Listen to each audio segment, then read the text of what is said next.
PA, and weighing in at 216 pounds, the new ugly Edric Everhart! Ladies and gentlemen, welcome to the Stronghold Arena Ryse Wrestling. It is November 23rd to the Inclusion Revolution. My name is Marcus Mann. I am joined on commentary tonight with the personal ring announcer of one Alex the Great. It's actually the Great Alexander. I'm sorry. This is Joseph Sinceri, I believe. Joseph Salvatore Sinceri. All right, well, we're joined by Joseph Salvatore Sinceri, and a special guest for this one, the current reigning, defending Ryse Grand Champion, Matt Conard. You're welcome that I etched out time to be on commentary with you. But of course I did it to watch my boy, my bro, my dude, Edric Everhart, wipe the floor with the second-rate athlete, Tony Johnson. Being escorted by Johnny Hostowski and Noah Sidney, hailing from St. Louis, Missouri, and weighing in at 195 pounds, the Iceman, Tony Johnson! Well, Matt, as you said, Tony Johnson making his way to the ring. Tony Johnson, the #1 contender right now for the Ryse Grand Championship, a title that you held. And, upcoming on December 14th, you will be defending that title against Tony. I guess getting a little bit of the scouting report here tonight. Look, let me give you a brief history of Tony and I. He and I have been tied together for years. Different companies, different championships. I can't get away from the guy. While I will not take away his athletic ability, Don't tweet it, bro. It's never sweet. here's the difference. Okay. In all the years Tony and I have come up together, I have ascended, he has plateaued. And here in Ryse Wrestling, the records will show that has not changed. He has yet to beat me, and he will never, ever do so. Well, I'm excited for this one. It is Edric Everhart, normally a tag team wrestler, one half of the current Ryse tag team champions, but this night going a little singles. Him and Tony Johnson obviously have some history together, and we're going to get started here soon. Joey, I got to ask you, who's your pick here? Who are you looking for? Who are you looking to get the advantage here? I know Tony Johnson's been on a roll here, but Edric Everhart, a very, very good singles wrestler. Tony Johnson has been on a roll here. He hasn't lost a singles match in 18 months. But just like Matt said, whenever he's facing up against a guy that's a champion, a previous champion, he is plateaued. If you want my opinion, I'm going with the new ugly Edric Everhart. Not only is he the current half of the tag champs here at Ryse, but he also was the former Black Diamond heavyweight champion. And he's just an all-around solid dude. Yeah, you would say that, Matt. He's the solid dude. And Matt, like you were saying earlier, you have a busy schedule. You're the Ryse Grand Champion here. I just want to personally thank you for coming out and not having me sit here with just Marcus by myself. You are very, very welcome. See this? Just a little appreciation. That's all I ask for. Well, we got a bell here. And as I said, Everhart and Johnson know each other very, very well. Storied rivalry as well. These guys have wrestled each other at least this is their probably 5th state they've wrestled each other. A long history, as you know as well, Matt. You've wrestled Tony Johnson all up and down the tri-state area into the Midwest and the East Coast as well. Just like I said before, Tony is a tremendous athlete. I'm not taking away from his talent level. I would go as far to say he is my greatest rival as far as in-ring skills go. But when it comes to getting the job done, he chokes every time. And December 15th will be no different. It's December 14th. You're still not good with dates, Matt. I'm not good with dates, but I'm good with collecting championships, something that Tony Johnson's not good at all. He has people that worry about the dates for him. He's the champ, Marcus. Don't worry about that. I just show up and do what I do best, beat people. Well, so far, this has been a slow start. Everhart not looking to get too physical here with Johnson early on. I mean, these guys are filling out process. They know each other very, very well. Everhart, I'd say in the last, 18 months, has gone through a physical change here, added more strength to his body. You can notice the difference in there. Tony, as you know, one of the freakishly strong athletes here at Ryse. Deceptively strong. I've had that man pick me up dead weight from the floor and drop me on my head. It's amazing the weight the man can pick up. And by the way, Edric's clearly going through a bulk phase, a lot of deadlifts, a lot of squats. Well, he looks good. He's definitely bulked up. He's definitely got a lot more strength on the body as well. And this slow start's not anything out of the ordinary for Edric. Edric is a slow burn competitor. He likes to, everything, all these motions are calculated, pre-planned. He knows what he's doing. He's getting in the head of his opponent. Everhart holds on there, but Johnson just one step quicker. And that's going to be Tony Johnson's game. He's a little quicker. He's got a little more speed and athleticism. Joey, I'd ask you, for you, speed versus strength here. I know you like Everhart, but Tony Johnson is a very athletic individual as well. He's got good strength. What do you see out of a guy like Tony Johnson? I see Tony Johnson. The speed does come into play, but I do think Everhart's strength is going to be the biggest factor in this. I mean, just look at the size of Everhart compared to Tony Johnson. Yeah, Tony Johnson has the length, he has the reach, but Everhart has the pure strength. Look at him. He's on his hands and knees. He's just easily holding him on his back like that. Not too many people can do roll that. up. 2 count. No. See, this is what I'm talking about, why Tony can't get the job done. He's doing all this pandering nonsense to the crowd. See, Johnson looked like a hurricane run there. Edric countered into a powerbomb. Both men taking a fall there. Yeah, that's that quick thinking from Edric I'm talking about. He's always one step ahead of his opponents. And Tony's always 2 steps behind. Everhart tried to counter and then the powerbomb. It looks like his back might have went out there. He couldn't hold him up. From all those squats. Ooh. Big chop in the corner, and that's Tony Johnson's game. He is a big strike guy. You're going to watch those chops, those European uppercuts. He is a huge striker. I've been on the other end of those chops. They do not feel good coming from that man. Everhart could take it, though. Whenever I talked to him before the show, he said he's from Southside. He's a tough guy. He's handled way more than that in his day. I mean, also, look at that chest. Bench all day. Those pecs are enormous. Yeah, it looks like Tony Johnson here might be setting up for that ice pick kick. This might be a quick match. No. Edric's got it scouted. He's too smart. He's got it scouted. Edric rolling to the outside, getting a little bit of a timeout here, getting a little breather. Those chops were right in there. He is struggling here, and after that power run, like I said, his back kind of went out. He is in a bad way. Forearms and uppercuts from Johnson. And Edric is all out of sorts here, Matt. He's reeling a little bit. I mean, like as I said, Tony, a very skilled striker, but Edric. Now he's getting the referee involved here. The referee just shoved him right into the ropes. That was a blatant pratfall by Everhart. Look, Edric is all out of sorts. He's got hit very hard multiple times. He obviously lost his footing. That's all that is. That's just part of the game. Sometimes you slip up. Sometimes you step on a banana peel. That was clearly intentional by Everhart, but that's the opening that he needs. Marcus. Well, he's got the opening that he needs now, and he's in full control. And like you said, Matt, this is where Everhart really does shine, is in the slow, methodical pace. 5 minutes gone by. That's right, Edric. You tell him what's what. Edric in full control here, reeling back with big fists. He has Johnson right where he wants him, just like I said. See, look, he's reeling a little bit. He's just shaking the cobwebs off.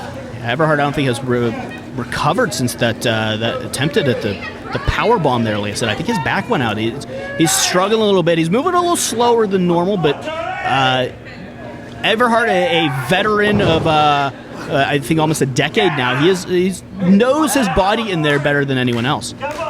Even at 75%, Edric's still got Tony's number. Everhart's on the base. We talked about the tag team championships. Everhart and his partner Ty Cross will be taking on the main event on December 14th for those tag team titles. Yep. Ooh, yeah. Yep. Swinging connection. That was a home run if I've ever seen it. Everhart hold the arm there. He hit him almost too hard. He's reeling. 2 count. No. It's going to take a lot to put a guy like Tony Johnson away, Matt. You can talk about this. You wrestled Tony Johnson in a 30-minute Iron Man match back in, I believe, June of 2018. You can talk about the endurance of this guy. He's got a gas tank like few others. I was astounded the gas tank that Tony Johnson's got on him. 30 minutes, no pinfalls. It was the hardest match I've ever had in my life. But when you really break it down, who won in that match? Yeah, no, it was a huge win for you. Yeah. It was one of the biggest wins of your Ryse career up at that point until the Ryse Grand Championship match 1 month later. It was one of the match of the year candidates. But Edric Everhart here, posing. Look at Edric. He's a stallion specimen. in there. He's a specimen. So these guys know each other so well. Everhart, he said, this is his strength, this meticulous pattern, this slow pace. And Johnson really does want to quit the pace here. And Everhart just cutting him right back down, not letting Tony get moving. Everhart, I guess, taking the hair out here, doing a little styling and profiling in there. He should be going for the pin. Tony is done. Look at him just laying on the canvas. I tell him he's got to pin that stuff. He's got to pin that hair back tighter. It's an accident waiting to happen. But it looks like Everhart's going for the kill shot here. Oh, this big, man. this second rope fist. Edric has won championships with this. Nuts. Okay. Johnson gets the foot up, and Edric is rocked. Come on, buddy, shake it off. Stay up. Stay up. Referee checking on Everhart here. He is knocked out here. He is dead on his feet. Nobody breathe too hard. Come on, buddy. Get out of it, Edric. Come on. And Everhart is knocked out here. Johnson has the advantage if he can press it. Duck and roll out of the way. This is where Johnson survives here, is that speed. And he has got Edric all out of sorts here and back to those big forearm strikes. Yeah, that's it. Edric always one step ahead. Irish whip reverse. Edric hits the corner. Clothesline by Johnson, and this is where the momentum can swing. If Johnson can get moving here.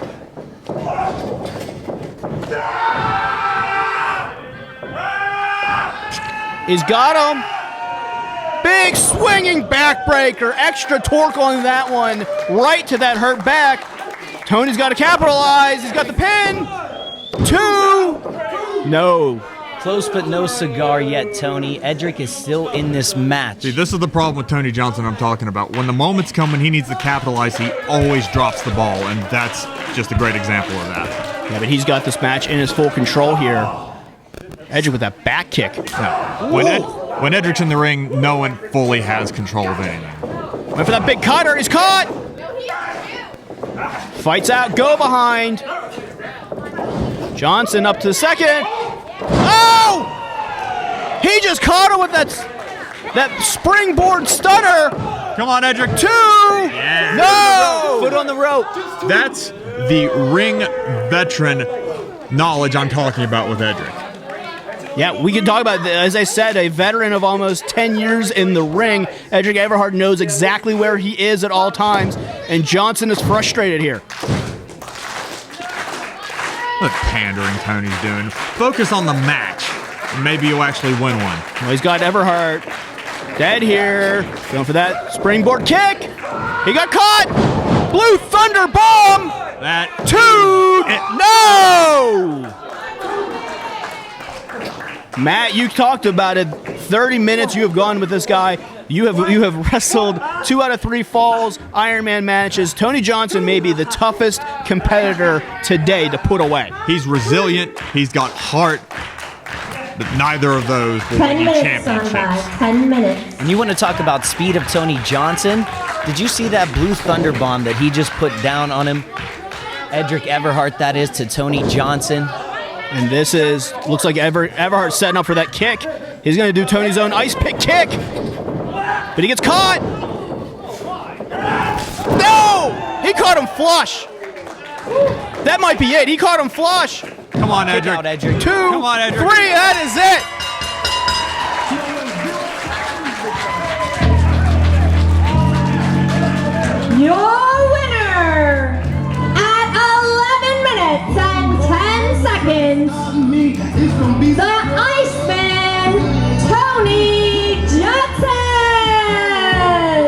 Marcus, I have to give it to you on that one. I think you were right. The speed of Tony Johnson helped him win that match. I might be 0-1 in my picks right now, but I'm confident in the next pick that I'm going to have. We got my boy coming up. Well, we got Jordan Styles. We got plenty of action coming up. Matt Conard, I want to thank you for joining us. Got a little scouting report, but it's going to be December 14th. The Grand Championship will be on the rise, on the line. You got another match with Keith Haught here tonight, non-title. This match is going to happen with Tony Johnson, whether you want to have it or not. Who are you looking at? Yeah, I'll see you December 14th when you choke again. Tell him, Matt. Thanks for having me. It's been a real thrill. You go ahead and prep for your match. Matt Conard and Keith Haught still to come tonight. We got plenty coming up, but right now we kick off the show with Tony Johnson, the victor. Hold on. Cut the music. Oh, geez, what are we doing here? Whenever the great Alexander is about to come out, Christy K, all you need to do is sit down and shut your mouth. Oh, geez, come on. If you don't know who I am by now, I am the personal presenter of the great Alexander. My name is Joseph Salvatore Sinceri, the new voice of Ryse Wrestling, the master of ceremonies, and obviously the epitome of fashion. He is wearing a suit. I'll pause another second, give you guys some time to admire. And people of Lemont Furnace, I want you to take a good look at this, because this is what being well dressed looks like. They are nice, Ralph Lauren. But newsflash, you know what isn't? Steel-toed boots that you're wearing, your Dickies work pants, and your dirty work shirts. That's not in style, that's just being low class. And for you, Payton Graham, I know you're listening in the back. You're already 0-1 against the great Alexander. So what do you think is gonna happen when we add Jordan Styles to the mix? I'll tell you what, it's gonna be 0-2. And I don't know who this mystery partner is of yours, but you better hope that the roof comes off of this building, the clouds separate, and God himself comes down to team with you, because other than that, Payton, you don't got a shot. But without a further ado, I give you the debut of the great Success. Oh, that was a whole lot. That was a lot, ladies and gentlemen, as my broadcast partner, Joseph Sincere, has just irritated us for about a minute and a half. But this tag team right here is a new and improved tag team. This is a debut. Being accompanied to the ring by their insurance policy, Mr. G, and their wealth money manager, Ronnie Starks. First, you have the two-time Emmy Award winner that Brandon K banned them from being at ringside. He is simply better. The successful Saint, Jordan Styles. And finally, my boy, hailing from Beverly Hills, California, he stands 6 foot tall, weighing 161 1/2 pounds. He is the can't miss, must kiss, hot stuff, can't get enough, gold standard top. The sensational millionaire playboy, the 19-year-old shining diamond. He is the great Alexander. Well, that was a ring induction that we're going to have to sit through many times. But great Alexander and Jordan Styles, first-time tag team here tonight. Do you feel proud of yourself, Joey? Do you feel proud of yourself here? I feel great now. I think I needed that. That's the last time, if the great Alexander is coming out, whoever's in that ring, Red Watson, Christy K, shut your mouth. And let me do my job. To the ring, weighing in at 240 pounds, the Destroyer, Payton Graham. Well, your boys have a big test and a former best friend of mine. I don't know, I guess we're still friends. This is Payton Graham, one of the best tag team wrestlers that Pittsburgh has ever seen. And you know, the Great Alexander and Payton Graham, they do have a little bit of history. Hey, look, I didn't do it. Don't look at me. I'll have Mr. G knock his face out again. Oh, well, Payton Graham's got something to say. Let's see what he's got. We'll find out who his tag team partner is here. It's been a mystery. Could be anyone. Could even be me. Alex, I looked for a partner that knows you and has a victory over you at the Springdale show. So I'm going to bring out Tad Jarvis. Tej, come on out, man. Bring your friends.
The history of that company has ever held the titles more times than Payton Graham, and the longest reign in company history as well. So Payton Graham, one of the best tag team wrestlers you're going to find. I'm not sure about Tad Jarvis and his tag experience here, but when it comes to Payton Graham, he is a phenomenal, we'll say fantastic tag team wrestler. Now, we got to talk about Jordan Styles and the Great Alexander here. I mean, you're with them every day. You're at training. You know, how's the relationship been? Have they been able to build a cohesive tag team relationship? Yes, they have been able to build a cohesive tag team relationship. I'm there with them all the time. We're talking, going through stuff. They even got a wonderful name, The Great Success. What is the tag team of Payton Graham and Tej? The Millennial Dirtbags? Well, that's a little rough. And Jordan Styles already taking shots here. Fists flying. And load him up. Double elbow, flip, flop, and fly. Payton and Graham and Tad Jarvis already on the same page here. You got to be a little worried here, Joey. You got to be worried. My boys will come through. They always do.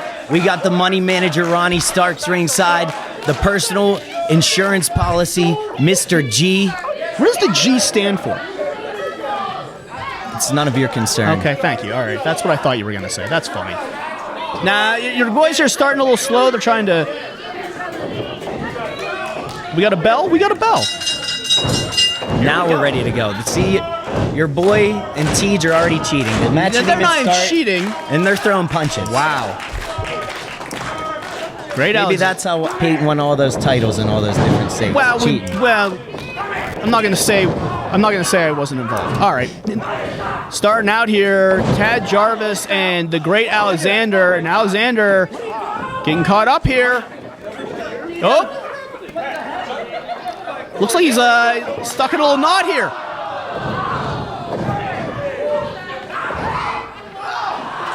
He's trying to embarrass the great Alexander, Well, which he's is doing a not good job right. of it. It's not right. He has to show a little bit more respect for him. Well, this is only, the great Alexander's 4th professional match? 3rd year? 3rd, yes. Correct. You're correct. So why does he But deserve respect over a that's guy? three more than Tej? All right, Payton Graham is a 10-year veteran of this industry, and like I said, one of the greatest tag team wrestlers in the tri-state area history. And you're not showing him any respect out here. He is an 11-year vet. He's the gatekeeper. He's a chaotic brawler. He is one of the most decorated tag team athletes of all time. But I don't know how much he stands up towards Jordan Styles and the great Alexander. I think he's met his match. Payton Graham, that is. Well, Styles having trouble getting in the ring here as Payton Graham keeps knocking him off the apron, keeping Styles off balance here, and that's what Payton Graham can do so well. That's the veteran instincts that he has. He can keep people off their game, and Jordan Styles not used to being thrown off his game. Big right hand from Styles there. Oh! That one's going to hurt. And right to the headlock. Styles is all out of sort. You guys, like I said, I know the great Alexander and Jordan Styles train together. They work together. I don't know if Tej and Payton Graham have been doing that, but so far they have been on the same page completely. Double back elbow. They are meshing pretty well together, Marcus. They're looking good. Jarvis up. Clothesline into Styles, and Styles is thrown out, all out of sort here. Like I said, he is not used to any sort of... Oh, there we go. That's tag team wrestling for you right there. Alexander got his teammates back, Jordan Styles. And Alexander here now measuring Tad Jarvis. You know, you guys didn't know that Tad Jarvis is going to be out here, but for the great Alexander, it's got to be, good for him. He wants to alleviate that loss. It's a dark spot on his record against Tad Jarvis, and he's going to have a little, I guess, maybe extra motivation to get that loss off his record. Show everyone that it was kind of a fluke, I would say. I think you're correct on that one, Marcus. He's been waiting for this moment. He didn't know that Tej was going to be his tag team partner, but I bet something inside of him, it lit a fire inside of Alexander. He's ready to go, and he's ready to win this. The Great Awakening, the 3 swinging neck breakers right here, he calls it. Yeah, and he got that flush on the 3rd one. Alexander to the pin, cover, 2, kick out. No body-on-body contact there. He did hook the leg, but didn't get any of the weight on the shoulders there, and Tad Jarvis able to kick out. Tags into Styles. Styles, this is the first time he has run up against Tad Jarvis or Payton Graham. You know these guys better than anyone else. What's Jordan Styles getting his nose in this business? Jordan Styles had a run-in with the great Alexander, the other Ryse show that we were at. They got to talking. They thought, hey, you're the successful Saint. I'm the great Alexander. We should come together and let's start a formidable team. That's why it's me, Mr. G, Ronnie Starks, Jordan Styles. He's like a fan. He's like a cousin. He's a cousin. Look, we haven't even talked about Ronnie Starks on the outside. I've known Ronnie Starks, for 8-9 years now. Ronnie Starks is a great managerial mind. Wonderful. He's been searching for new clients, someone to find, and runs into the great Alexander here. I'm not sure if you know how that relationship built between Ronnie Starks and the great Alexander. Ronnie Starks, like you said, he was looking for somebody to follow with, so why not get the guy with the most potential in pro wrestling right now? 19-year-old shining diamond, the great Alexander. Ronnie Starks fell into a wonderful situation by getting him. Those two together, Mr. G is the insurance policy. Cover here, 2, kick out. Payton Graham looking to break that up. Sorry, go ahead and finish your statement there. Those 3 together, 5 minutes plus gone me, by. it's looking like we're the hottest faction in pro wrestling right now. Well, I got to say, right now, Alexander in charge here. great tag team wrestling. I will say this, they're young. Great Alexander still in his first year. Jordan Styles just entering his second year in professional wrestling. But this is textbook tag team wrestling. Keeping the Tad Jarvis in the corner, cutting the ring in half. The time that they've put into the gym, the time they put into training with each other has very much paid off. It has. Look at this.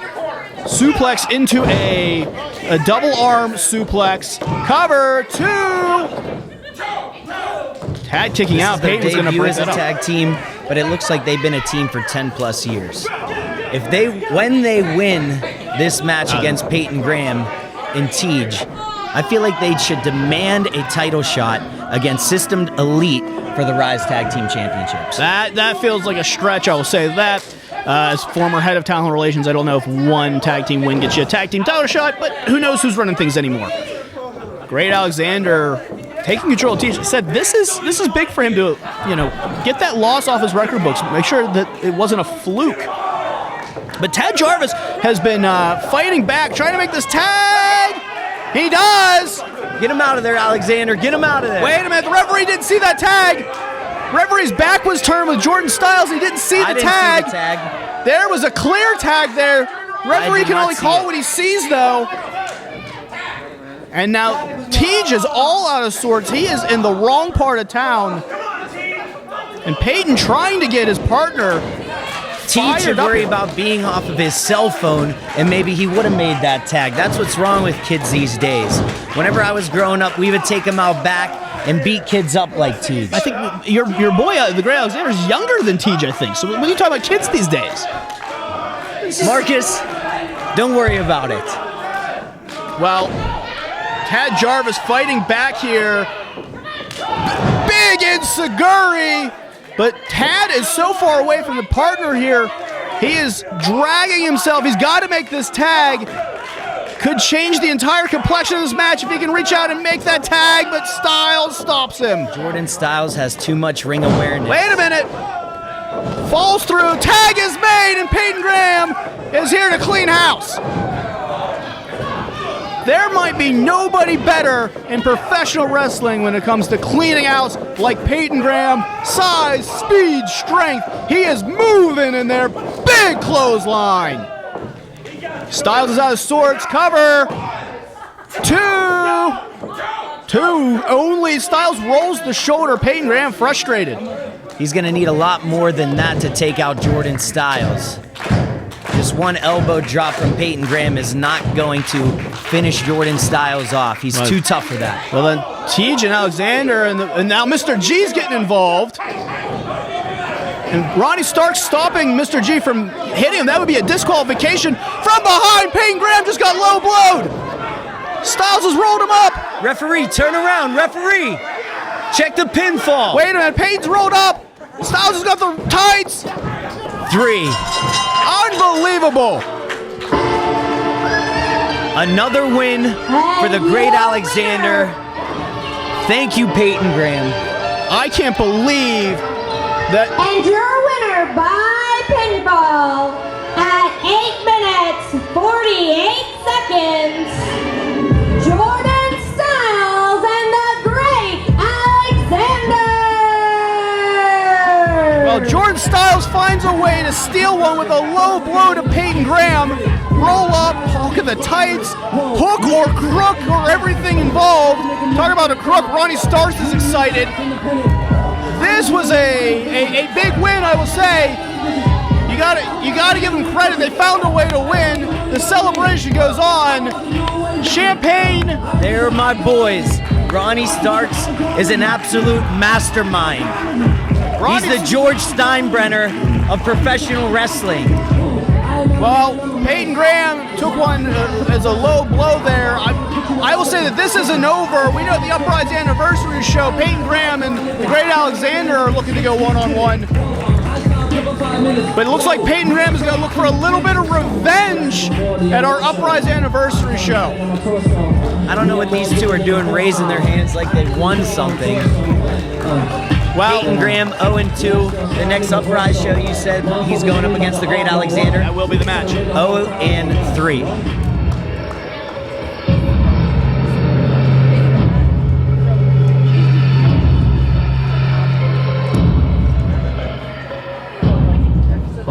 First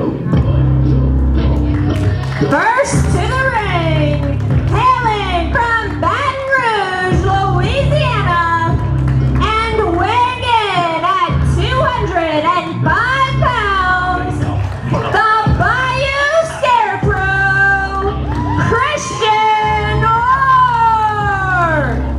Noir. Christian Noir making his way to ringside, but we are joined by a very special guest, the first ever Ryse Grand Champion, the Apex of Combat, Tyga Style. You got any other monikers we want to get in? No. Lee Moriarty is here, guys, to right. offer some insight with myself and Joey here. And Lee, this is a competitor that you know very well in Christian Noir. You guys have had some epic battles yourself, but tonight he's got a test of himself with the upstart Ziggy Haim. Yeah, he's going to have his hands full with Ziggy Haim tonight. Next I'm to excited for this ring, match. being escorted by Lorena Barton, hailing from Las Vegas, Nevada, the Earth Oddity, Ziggy Haim.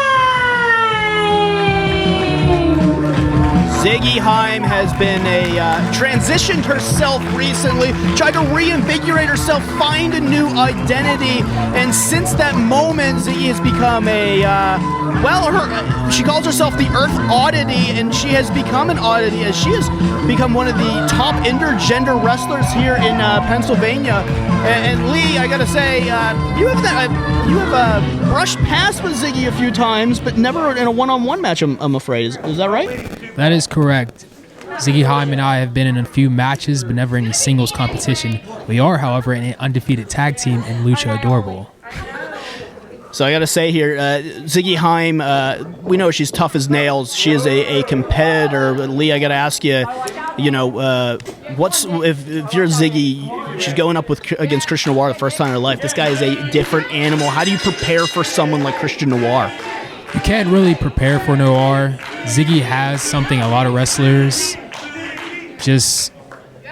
they don't have in the beginning of their career. She knows how to fight from the ground up. A lot of people have to develop that. She's had that from day one, and she's going to need that tonight against Noir.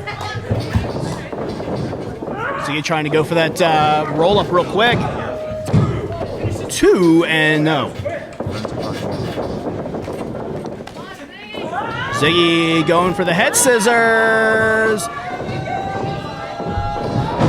Big satellite head scissors. Made me dizzy.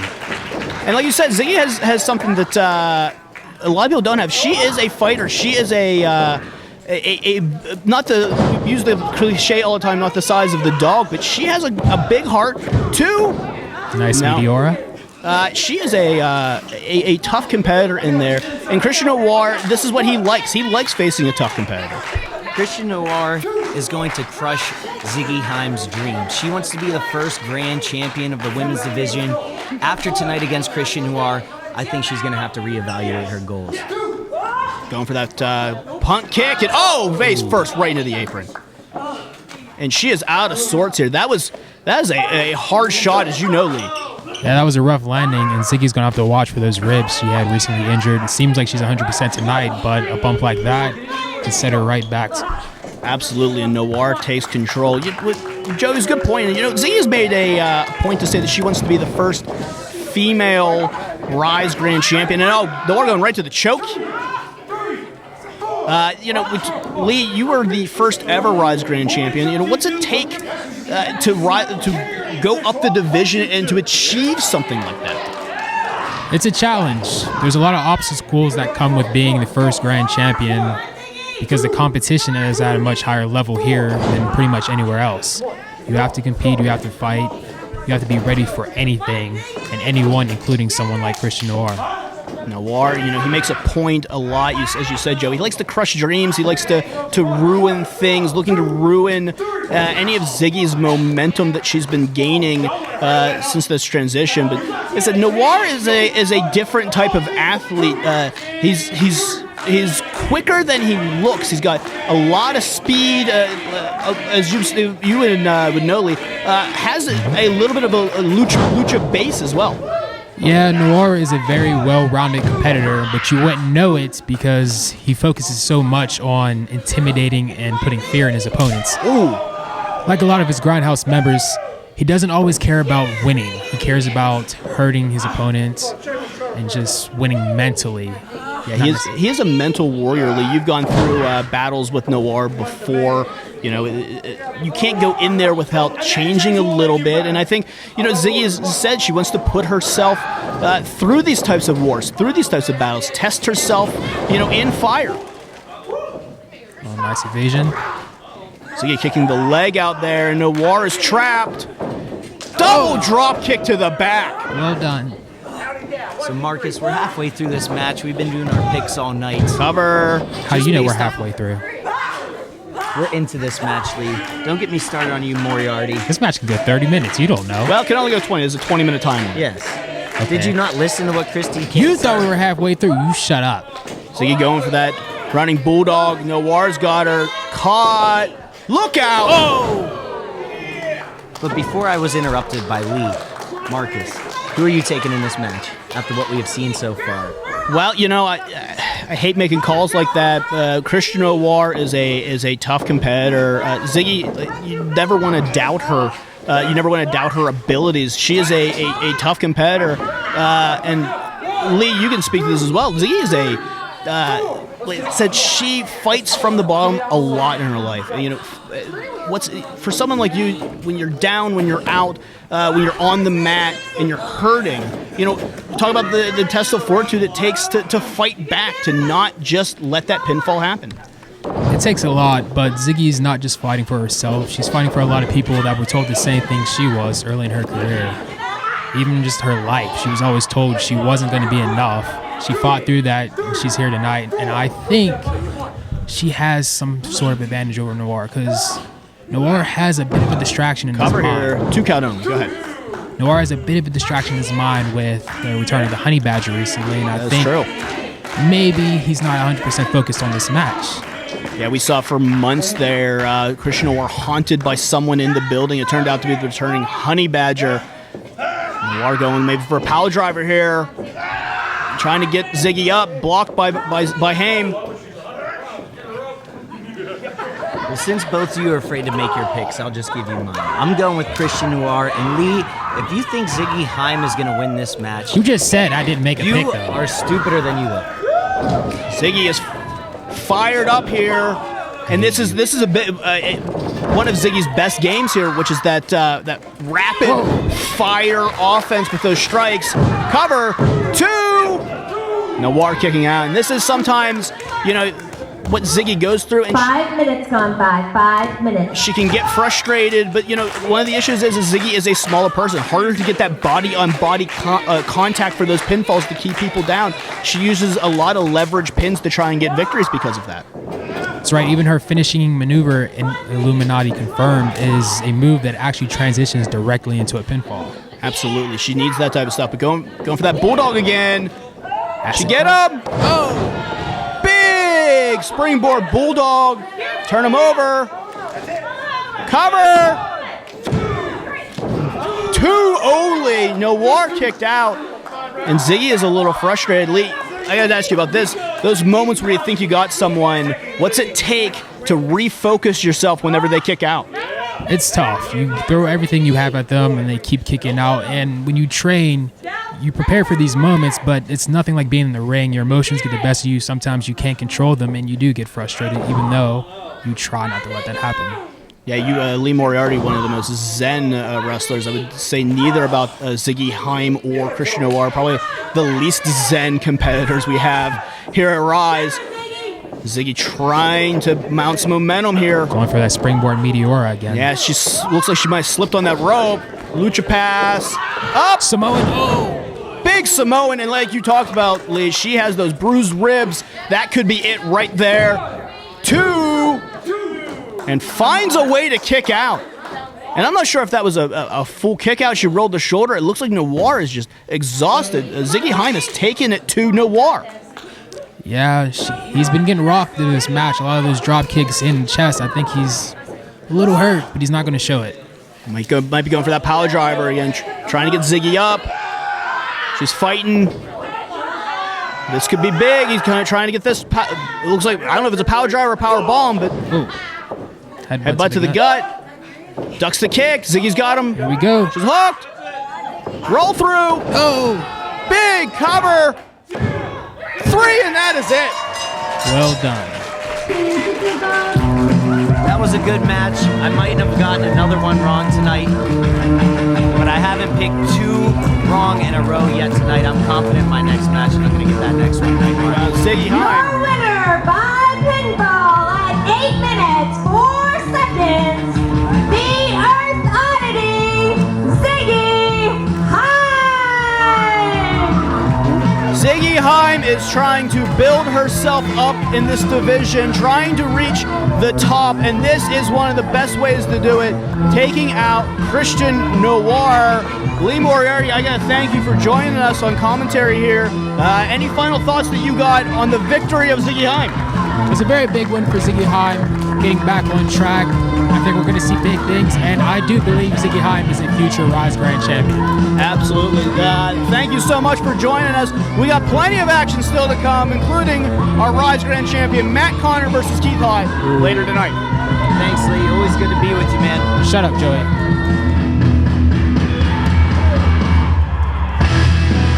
First to the ring, weighing in at 225 pounds, the American Attraction, MV Young. Well, we got more tag team action here as MV Young is making his way to the ring, and it seems like MV looks like he forgot something. What's he got here? Looks like the gavel. Where's he going? I mean, he was supposed to be heading towards the ring. Oh, yeah, here we go. Lawless and flawless, baby. And now to the ring, weighing in at 235 pounds, his tag team partner, the Gavel, David Lawless, together making up the Young and the Lawless. Well, MV Young told me earlier that as his time in New York, he's been, used the phrase, he's been a naughty young boy, and he needed a new lawyer to watch his back. And here he has gotten one of the best lawyers / professional wrestlers we've ever seen in the Gavel, David Lawless. This is a first-time tag team of these two, but both veterans of tag team wrestling, both know how to wrestle as a tag team. I'm very interested to see how they gel tonight. I do think this is going to be a formidable team. MV Young is somebody I could get behind. A barroom fighter out of Brooklyn, New York the past 3 years. He's a dirty fighter. He knows what he has to do to get the win. And why not have somebody like David Lawless on his side? If he gets into trouble, he can just get him out of it. He's a lawyer. Yeah, I mean, that's what you put a lawyer on retainer, but it's first time I ever heard of a wrestler putting another wrestler on retainer. And now to the ring, being escorted by Jamie Basinger with a combined height of 12 feet, 10 meters, the metahuman Duke Davis, and All-Star Ganon Jones as the main event. Well, now it is time for the main event. One of the country's best tag teams around. Duke Davis, Ganon, they only have one loss on their record in nearly 3 years in the history of Ryse. They are one of the best tag teams to ever come into the theater. They certainly are. This is a tag team that has made their way to Canada, made their way to New York City, up and down the East Coast. The main event is a main attraction wherever they go. Oftentimes I'll say it's what happens when a Hall of Fame quarterback in Aaron Rodgers gets a wide receiver like Randy Moss. This is what these guys are. They are high-octane athletes. There is no tag team, in my opinion, better than the main event. You talk about their win-loss record, Joey. It is historic. I don't know if any tag team could ever do what these guys did here at Ryse Wrestling, and that is nearly 3 years with one loss on their record books. You want to know one team that is on their way to beating that record? Oh, I'm sure you're going to tell me. The Great Success.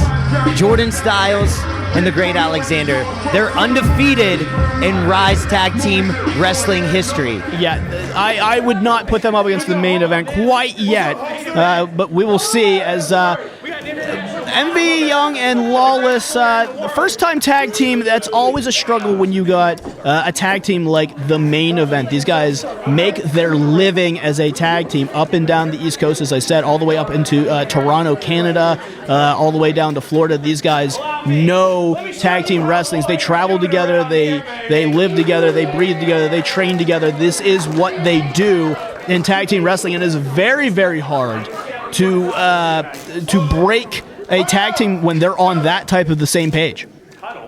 Yes, they're an awesome tag team. I was talking to Duke, and I was talking to Ganon before. Duke sometimes gets in his own head. He goes off the rails. Ganon has to set him straight. We'll see if that comes back to bite him in the butt tonight in this match.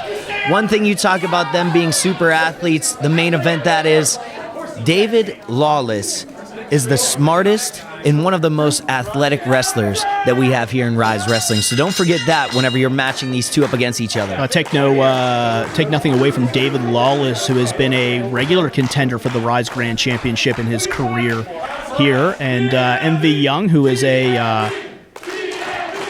fans definitely behind TMA. I was going to say MV Young, who is returning to Pittsburgh action. Spent a lot of time here, grew up here, and then went to New York to cultivate his craft. But Duke Davis and David Lawless locking up, and that's not the best strategy with Duke Davis. As we see the peaks Lawless of the is just feeling him out. He's just feeling him out right now. Yeah, and this feeling out process is always important. And Duke Davis, as I've talked about before, when you see Duke Davis, he is trimmed down recently. He's got more speed, but has not sacrificed the power advantage that he's always had. He's looking pretty lean. I agree with you in that. But David Lawless is an absolute monster.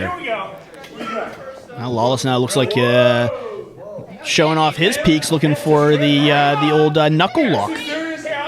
Test of strength. I'm not sure if that's the wisest strategy with the meta-human. There's a reason they use the name the meta-human. Trust me, David Lawless is never unsure about anything that he does. Well, you're not wrong with that. David Lawless is a lawyer. He's one of the smartest wrestlers I've ever seen. He finds ways to win matches, and he lured Duke Davis in for the headlock. I told you. He knows what he's doing in there, and you talking about winning in the ring. If he doesn't win in the ring, he's going to win in the courtroom. Back elbow lured Duke Davis in. Ducking a move.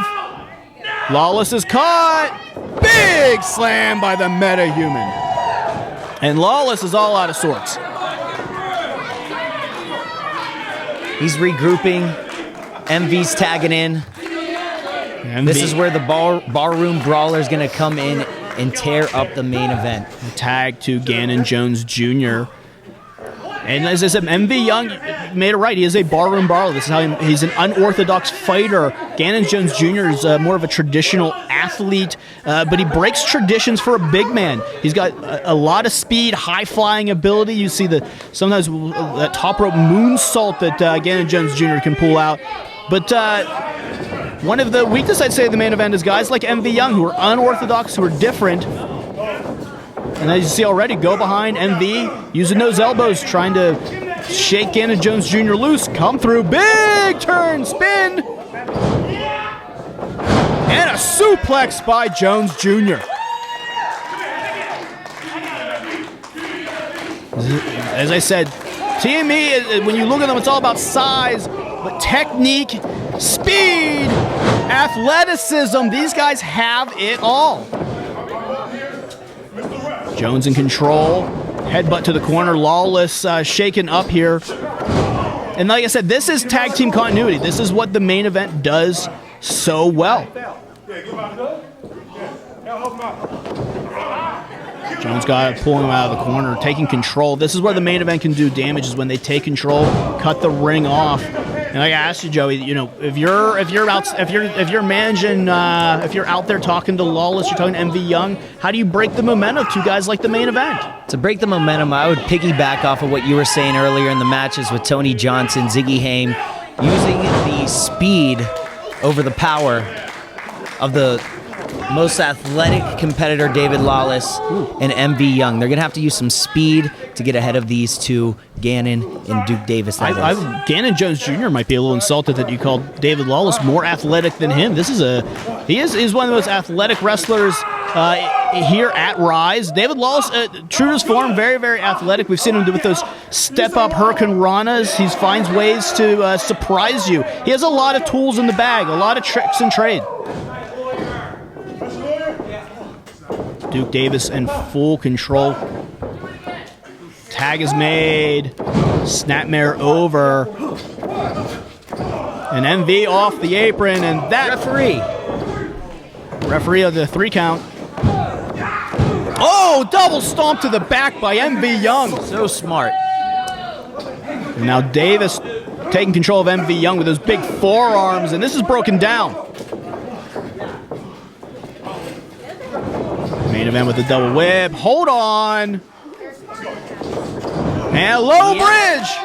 Lured them in. The Young and Lawless with an awesome maneuver to get out of the way of that. Where's MV Young going? Up and over. Big punt kick to Ganon Jones Jr. Super kick to Duke Davis. MV Young using those barroom strikes to his advantage. And now we are brawling in the crowd.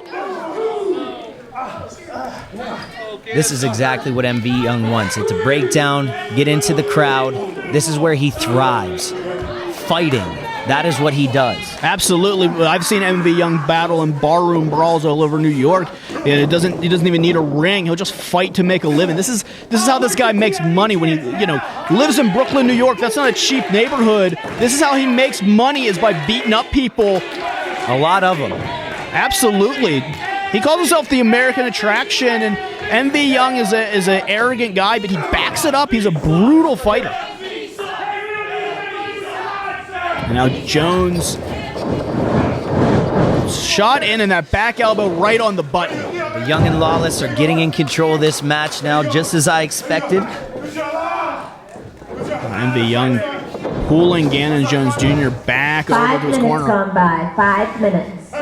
Smart strategy. The problem with the main event when you're trying to cut the ring off in half is they're so tall. They can reach each other from almost anywhere in that ring. It is so hard to cut off the ring with these two, as two of the tallest wrestlers that you're going to find. But MV finding a way.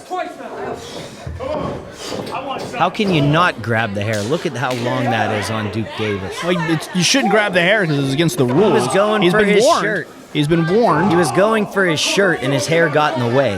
Lawless. Back over.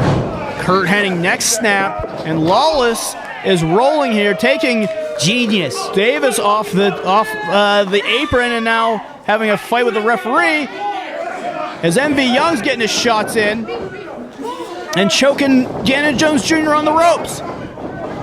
This is where I was saying earlier, Duke Davis going off the rails. It might come back to bite him in the butt for this team. I think the Young and the Lawless have him right where they want him. Big neck breaker by David Lawless. He calls himself the barrister of the neck breaker. You took the words right out of my mouth, Marcus. Big leg drop. You ever seen a lawyer do a leg drop like that? Beautiful. Two only. Lawless in full control, but as you said, this is Duke Davis not doing any favors to his partner. He's getting frustrated, but Duke hates being on that apron. He wants to be in the action. And I said they're so tall, it's so hard to get What is Ganon their Jones combined Jr. height? 12 foot? Oh, yeah. 12 foot 5? Something like that. They're well over 12 feet, almost 13 feet in height. There's so much length there. But MV going for a suplex. Got him over. That's shocking. They're not that big. MV doesn't care. MV doesn't care about much except himself and his Twitter followers. Cover. Kick out by Ganon Jones Jr. And this is quintessential tag team wrestling from Lawless and MV Young, keeping Ganon Jones Jr., but he just spit in Duke Davis's face. And now that referee, how is he holding Duke Davis back? And now Lawless and MV taking advantage. Duke Davis doesn't want to fine is the only reason that he's going back in that corner. That's good that the referee's controlling this match, keeping Duke Davis in the corner when he's not supposed to be in there. Yeah, trying to keep Lawless now in the corner. Oh, tag is made again. MV Young taking control. And now referee's got to a 4 count there, almost risking disqualification by MV Young. I don't think he cares. You got into 5, might as well go all the way up to 4. He is they said he is a barroom brawler. He doesn't really care much about the rules or the regulations. He just likes to fight and make money. And, cover. Ganon's in the ropes there. That length coming to the advantage. Jones has got to find a way to tag Duke. Duke is just seething on the corner as Lawless and Young has just taken advantage here. And I got to say, I'm kind of shocked. They have formed a very, very great tag team. Cornering their opponent. It's like they've been tagging for years. Young and the Lawless. Watch out for them. One of the most formidable tag teams tonight. First night. It's a good night for first night tag teams, right? He's choking Ganon Jones Jr. with his own hair. Wouldn't you agree with that, though, Marcus? Well, so far we have seen a first night tag team get the victory. So far that has been the advantage, but those teams didn't face the main event. As I said, this tag team, a veteran tag team here at Ryse, 3 years, 1 loss. That loss in the tag team championship tournament finals, the System Elite. It took a steel chair to pin them. MV Young trying to use the drop kick. 10 minutes. And now Lawless taking control, trying to get Ganon Jones Jr. out of those ropes. Now Lawless going for the second rope. I don't know what he's going for. He's not going up there for the view. Oh, that leg drop! Could not get it. Jones rolls out of the way and is now looking to get over to Duke Davis. Lawless holding the back of his legs, not his best feature there. Tag made to Duke. And Duke Davis just speared David Lawless. Davis is rolling up. Big power slam. When Davis is rolling, there are few that are quite like him, but MV with the reversal. 2 feet. Big kick to the back. Backstabber by Young. There we go, MV. And again, going back to Duke Davis, worrying too much about the crowd. MV just got kicked in the face. Big kick.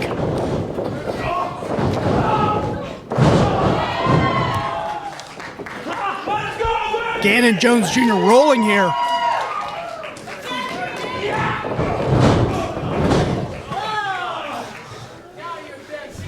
MV Young setting up for a big move, playing to the crowd, calling a shot, and Duke Davis with a slam. Roll through knee strike by Jones. Throwing him out of the pin. Wait a minute, I don't know what Jones has planned here. Hooks him up. Ganon ball. I haven't seen him hit that in quite a while. Whoa! 2 count, very close. Big kick out by Young. I am shocked at that. And now Lawless flies through with that diving ace crusher.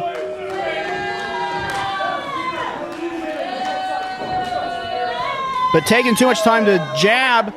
And now Duke Davis has made the tag. Got Lawless by the throat. Got him goozled.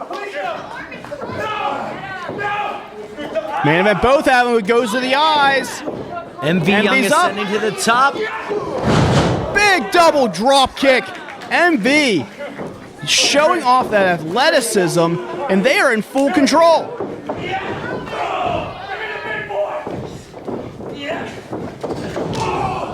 Davis gets the boot up, and Lawless ate that one.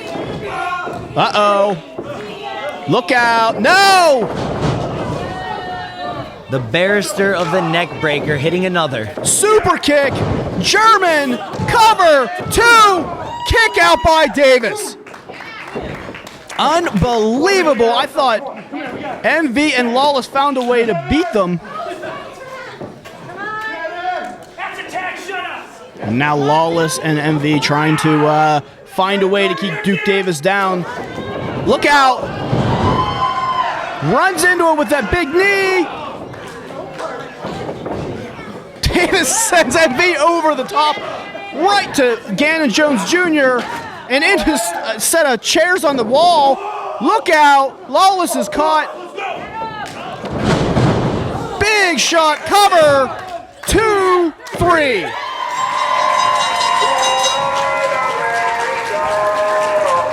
If Ganon wouldn't have thrown MV into those chairs. And your winner by pinfall at 14 minutes and 16 seconds, the metahuman Duke Davis and your all-star Ganon Jones Jr., the main event. If Ganon wouldn't have sent him into those chairs, I was saying it would have been a different story, Marcus. Let's face it. I don't know about that. You talk about different stories. The main event trying to write their own story back to the top, and those tag team championships. 3 years, only 1 loss on the record. They continue to pile up victories. The main event gets a big win here at the Inclusion Revolution. And I am, I gotta say, Joey, I am impressed. The main event looks to be firing on all cylinders. They do look great. They only have 1 loss in 3 years. I gotta give it to them. They're an awesome tag team. The main event looks awesome. Duke Davis, Ganon Jones Jr., they are a force to be reckoned with, especially here in Ryse Wrestling. Absolutely. They're heading towards the anniversary show and some tag team titles. They're looking to get gold. But a big win and a test for the main event as they head towards the Ryse 3rd anniversary show.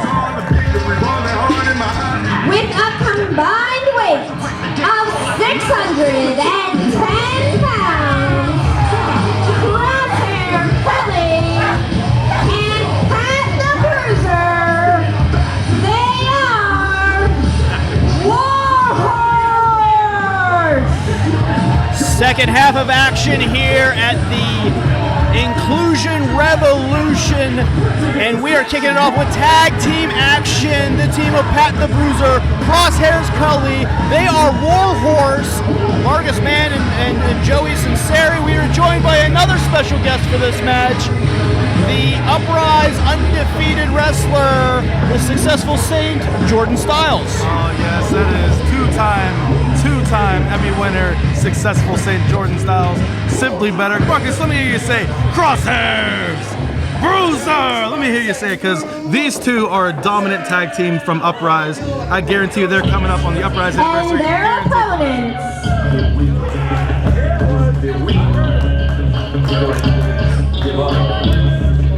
With a combined weight of 320 pounds, the Mathlete Lewis the Nerd and the Keystone Soldier Drake Braddock. They are military intelligence. Well, you talk about Warhorse, they are a tag team that has been on the Uprise roster. They have been a dominant tag team on the Uprise roster. But Lewis the Nerd and Drake Braddock have been a very formal tag team on our Ryse roster. having a couple big tag team titles matches, falling a little bit short in those matches, but getting closer and closer to that inevitable win that they've been searching for, those tag team titles. This is a David and Goliath matchup. Joey, you've been making picks all night. I think I know where you're gonna go on this one. Experience versus size here. Where are you going? Warhorse? Or are you going for military intelligence? I think this is a pretty easy pick for me. I haven't been that good tonight picking these matches. One that I got right is all the accolades that you were saying about this man, Jordan Styles. One thing that you're forgetting, he's a future Ryse Tag Team Champion, the great success. But back to my pick. I don't think wannabe Colonel Guile and Poindexter Nerd have a chance against Pat the Bruiser and Crosshairs Kelly. Warhorse is going to run through military intelligence. Now, Jordan, you have been watching Warhorse on the Uprise roster. You watched their evolution. You watched them come up. You know, you guys, successful tag team debut tonight. You and Alexander, how do you strategize for a team like Warhorse? Yeah, the short answer is you don't. Bruiser and Crosshairs are just a dominant force. There is just something you can't handle them. Like when you think you have a chance to go up all over top of them, they take you down. When you think you have the upper hand on them, they knock you down. I just don't understand how Lewis or Drake Braddock, as good as they are as a tag team on the Ryse roster, I don't see them overcoming this force. Well, Drake Braddock showing some flexibility. Now Lewis, no, not as flexible, not nearly as flexible. Not a smart move. You do not want to taunt these guys. Warhorse will destroy you. All right, we got a bell here. Lewis the Nerd and Crosshairs Kelly. Lewis is used to being the underdog, and he's going to be undersized yet again. Goodbye. Lewis won for a ride there. Speaking of rides, Lewis was just in Disney World on vacation, and this nerd had to get kicked out of his Star Wars attraction just because he wasn't allowed to be in there. He's too much of a nerd. They just kicked him out. I don't think that's true at all. It is, Marcus. I talked to him before. I don't trust your sources. And Crosshairs Kelly just throwing Lewis across the ring yet again. Now, we've seen over the time, Lewis is a very resilient athlete. Lewis checking the calculations here, though. See, but Marcus, what is the point of continuing to get up when you're just going to get knocked back down again? Well, here's the thing, is Lewis has got his calculator here. Lewis is going to do some calculations. Lewis is going to figure it out. What is math going to do against Crosshairs? Well, we're going to see is Lewis using his speed advantage. Couple chops. Oh.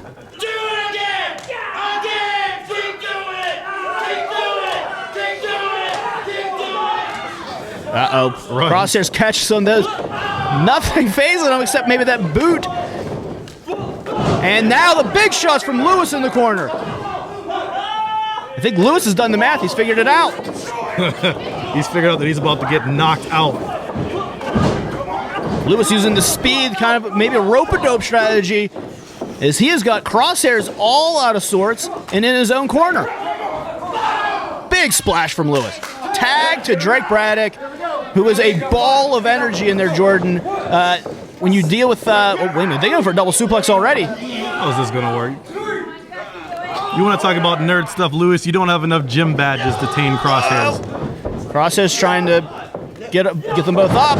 Double jawbreaker. Lewis goes low. Drake with the kick. Double super kick. Now, Joey, you saw the great success. You saw us do our business. Do you think we can handle Drake and Lewis out here? I think it would be 2-0 if you guys had to go up against Military Injustice. The great success would be a very easy win, 2-0.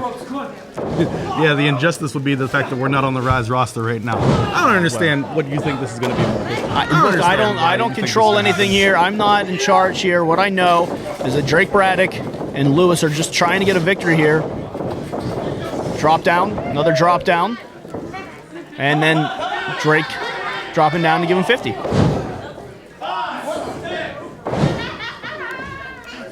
And Drake all the way to the floor, getting a little PT in. Push-ups, come on. He's going to need to do a lot more push-ups than that if he's going to try to test his strength against Crosshairs Kelly. Drake Braddock, not known for his strength. Drake Braddock known for those kicks, though. He is a martial arts expert. Does a lot of martial arts in his free time. Teaches karate as well. He's an expert martial artist. Crosshairs trying to hold on. Can't. Drake Braddock trying to get him over. Trying to leverage. Does he get him? Can he get him? No? Oh, no. Activated that trap card. Goodbye. He's a quick little guy, isn't he? Head scissors into the corner. Drake Braddock has Crosshairs Kelly's all out of sort. You know, I will give them props. They are a smart tag team, keeping Crosshairs grounded and in their corner. Like, that's a great recipe for success right there. And I should know that. I'm a successful son. Trying to go for that code breaker. Lewis gets caught. Oh, full Nelson into a backbreaker. Crosshairs Kelly just leveled Lewis. Crosshairs Kelly controlling this match now, beating down on the nerd, and Pat Bruiser's going to come in and finish him off. Yeah, this is, right to the mush with that boot. Not looking good. Not looking good for the nerd. Yeah. Especially the gigantic Bruiser coming in here. He is the powerhouse, if you would even call him that, of this powerhouse group. I don't see Lewis getting out of this one. Yeah. Pat the Bruiser with a big body slam. Look out. Big elbow drop. Ribs gone, lungs destroyed. Pat the Bruiser is enjoying every second of this. Whenever I talked to him earlier, he said his favorite thing and the one thing he wanted to do tonight, Pat the Bruiser, is cause pain. He enjoys doing it. He does not care who's in the ring. He's going to beat up whoever that may be. Yeah, Warhorse, this is a merciless tag team. As I said, we've seen them in Uprise. And Crosshairs Kelly, you know, they give him the nickname Crosshairs for a reason. He's almost the guidance system of this tag team.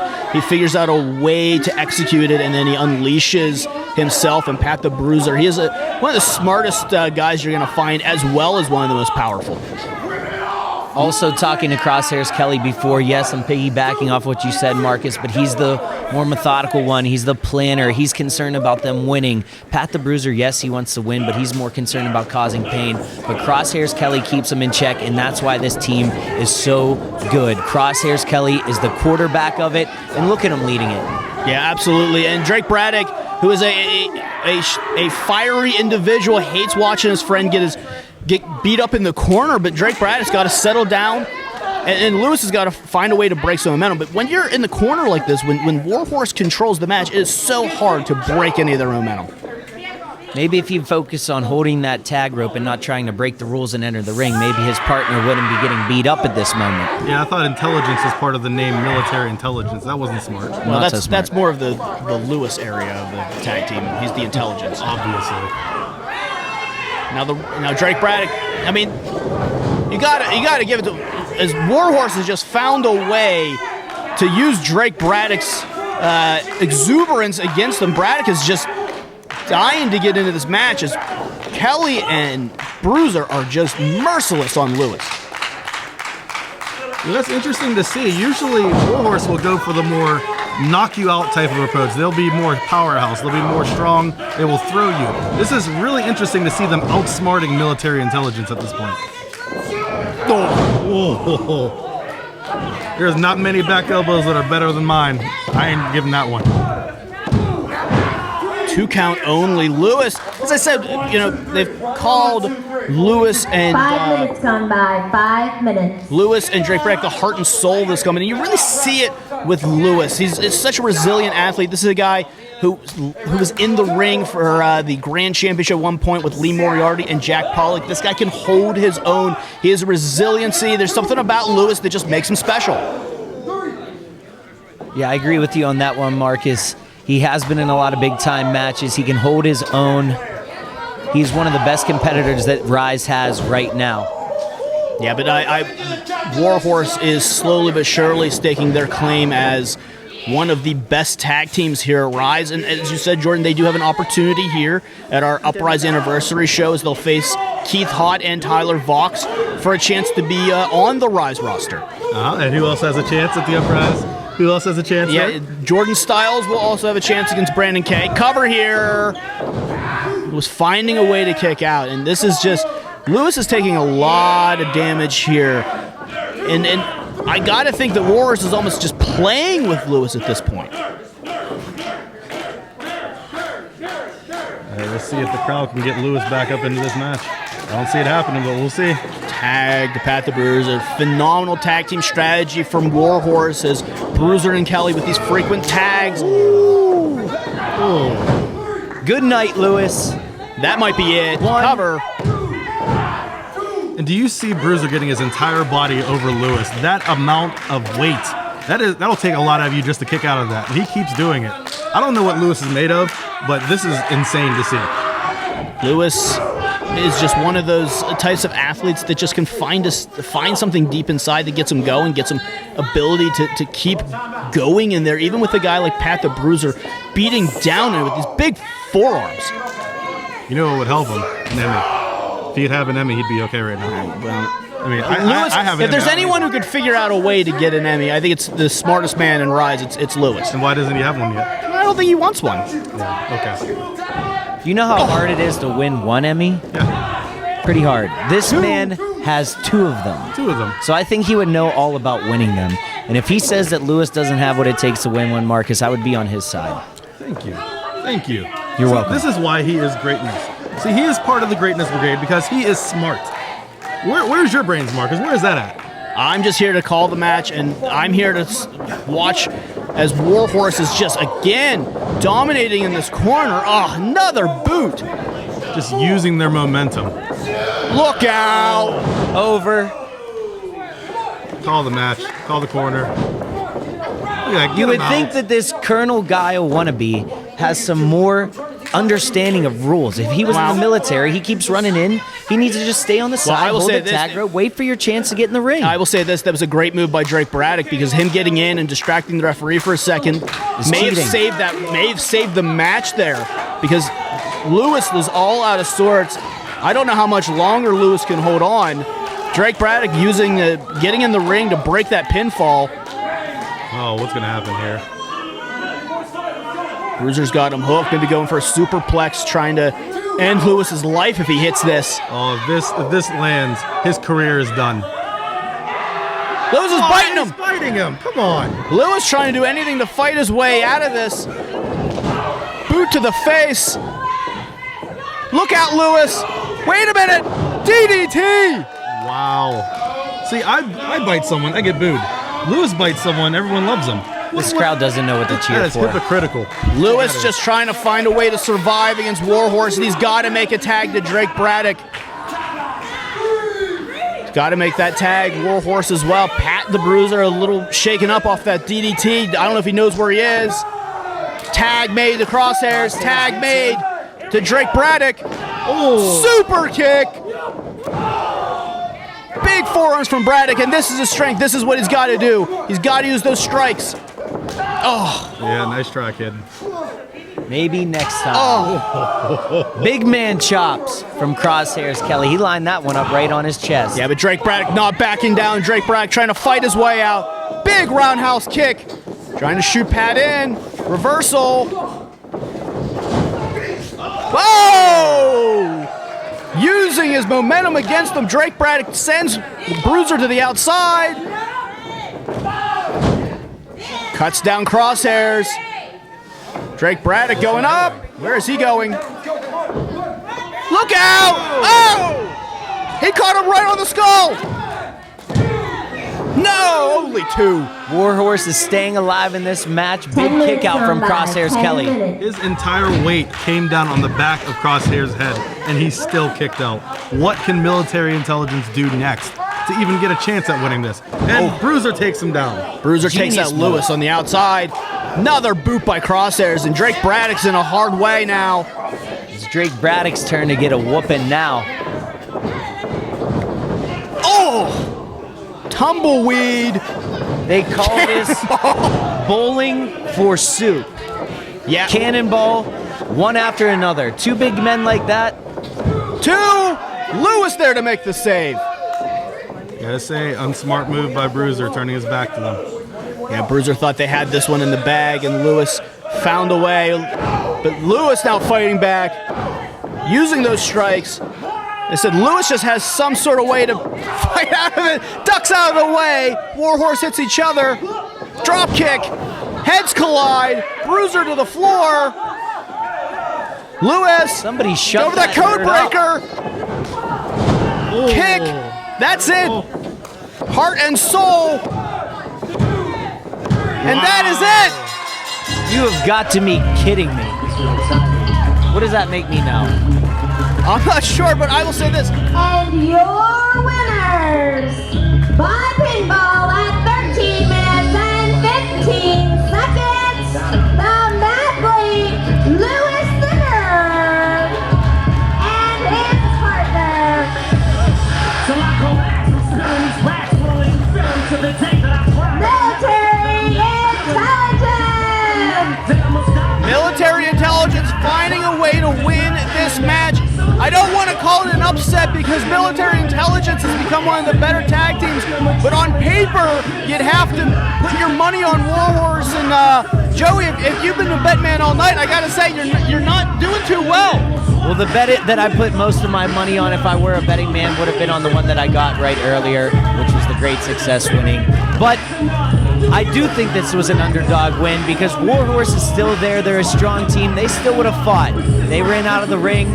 Warhorse would have still kept beating them down. Lucky win by military intelligence. Warhorse will definitely be back to get their revenge on them. Absolutely. Warhorse will find a way. They're heading towards the Uprise Anniversary Show. Jordan Styles, you're heading towards the Uprise Anniversary Show as well. Thank you for joining us. And we're excited to see you and Brandon Kay in the upcoming Uprise Anniversary Show. Yeah, that's going to be an instant win for me. You're very welcome for me being here. Thank you very much. Thank you, Jordan. Always good to see you, my man. Oh, pleasure. Absolute pleasure.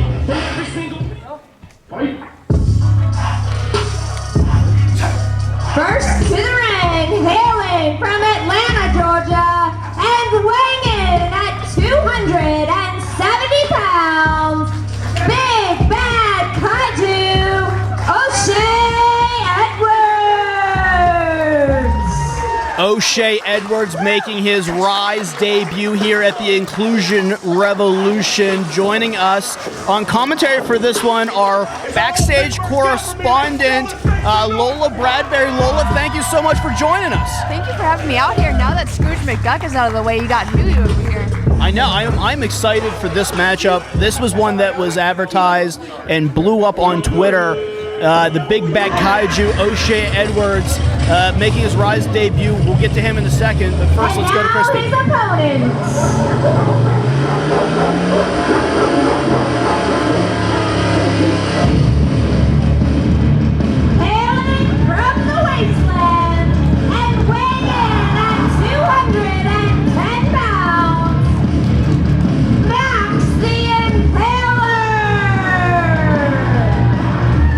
The Impaler. She recently just debuted on the Ryse roster after beating Ziggy Haim at Uprise and has become one of the fastest rising stars, not just here in Pittsburgh, but all over the Midwest. Lola, Max is someone whose career you've been following ever since she debuted here in Pittsburgh.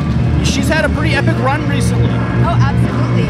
Like you said, she's the fastest rising star here coming in from Uprise, and she nearly took Ziggy out to make a statement. Absolutely. She has been a one-woman wrecking crew. But heading up against the Big Bad Kaiju, O'Shea Edwards, this is a completely different test for Max. This is pound for pound probably the toughest opponent she's going to have to face. Oh, absolutely. And we've seen Max literally ragdoll her opponent, so this is going to be a challenge for her. Good luck for Max trying to ragdoll O'Shea Edwards. Yes, she is one of the fastest rising stars here at Ryse.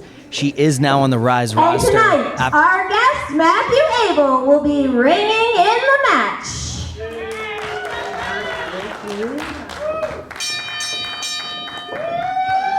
She's one of the fastest rising superstars here at Ryse Pro Wrestling, but she does not stand a chance against O'Shea Edwards. And I'm going to be very confident in this pick, Marcus.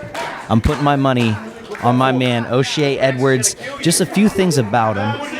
Trained by Robert Gibson of the Rock and Roll Express, fought the likes of J.D. Drake, Austin Theory, Anthony Henry, Cameron Grimes.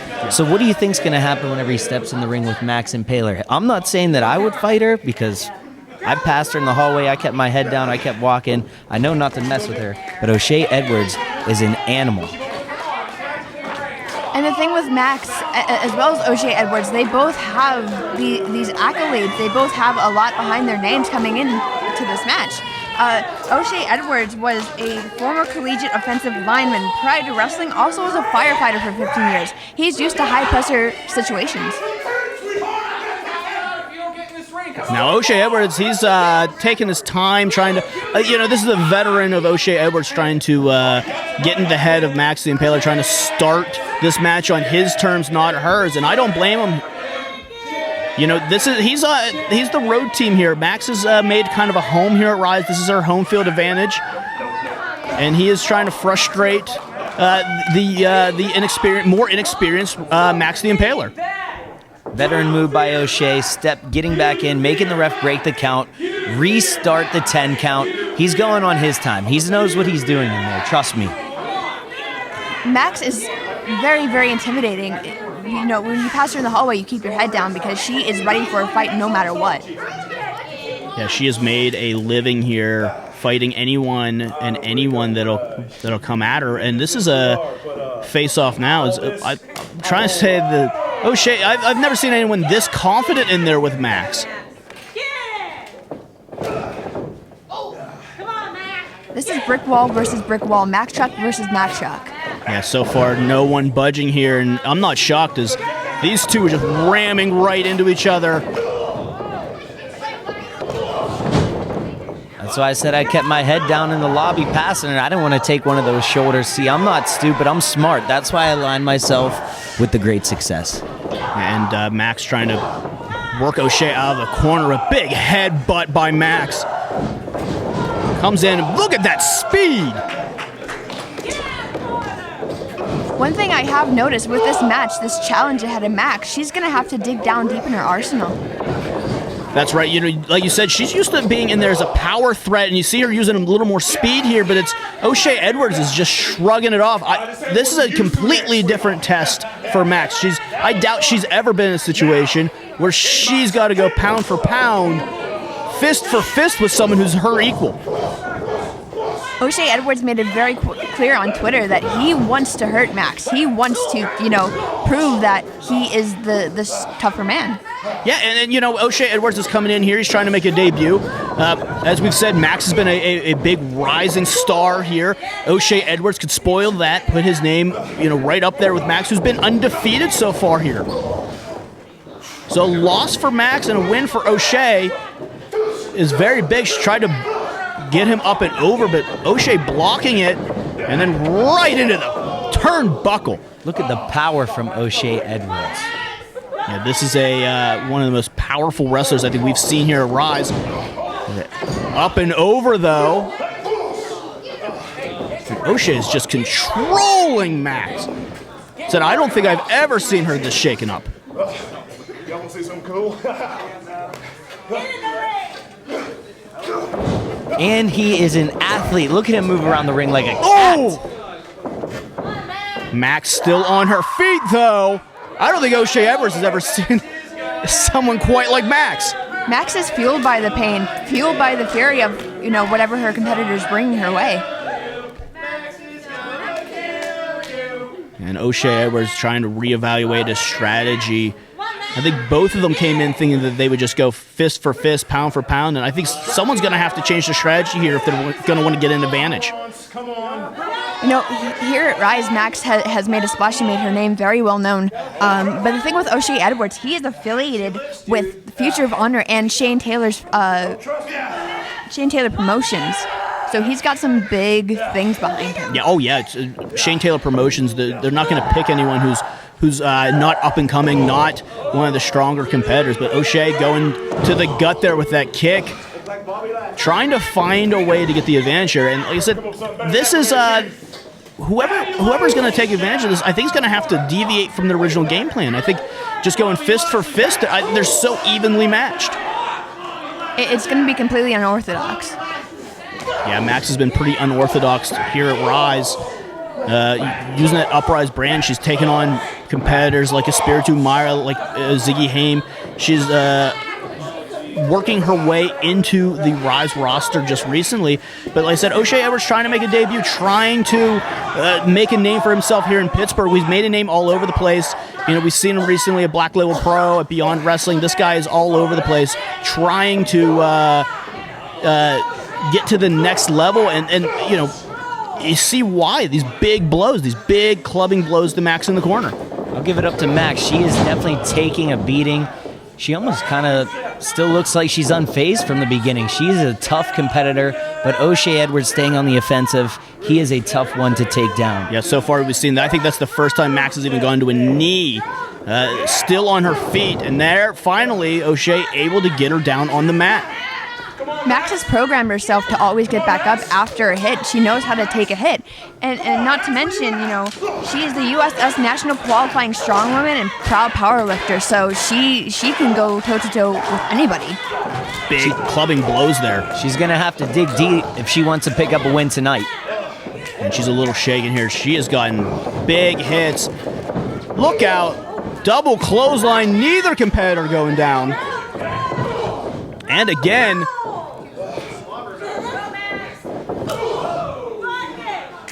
Now, third time.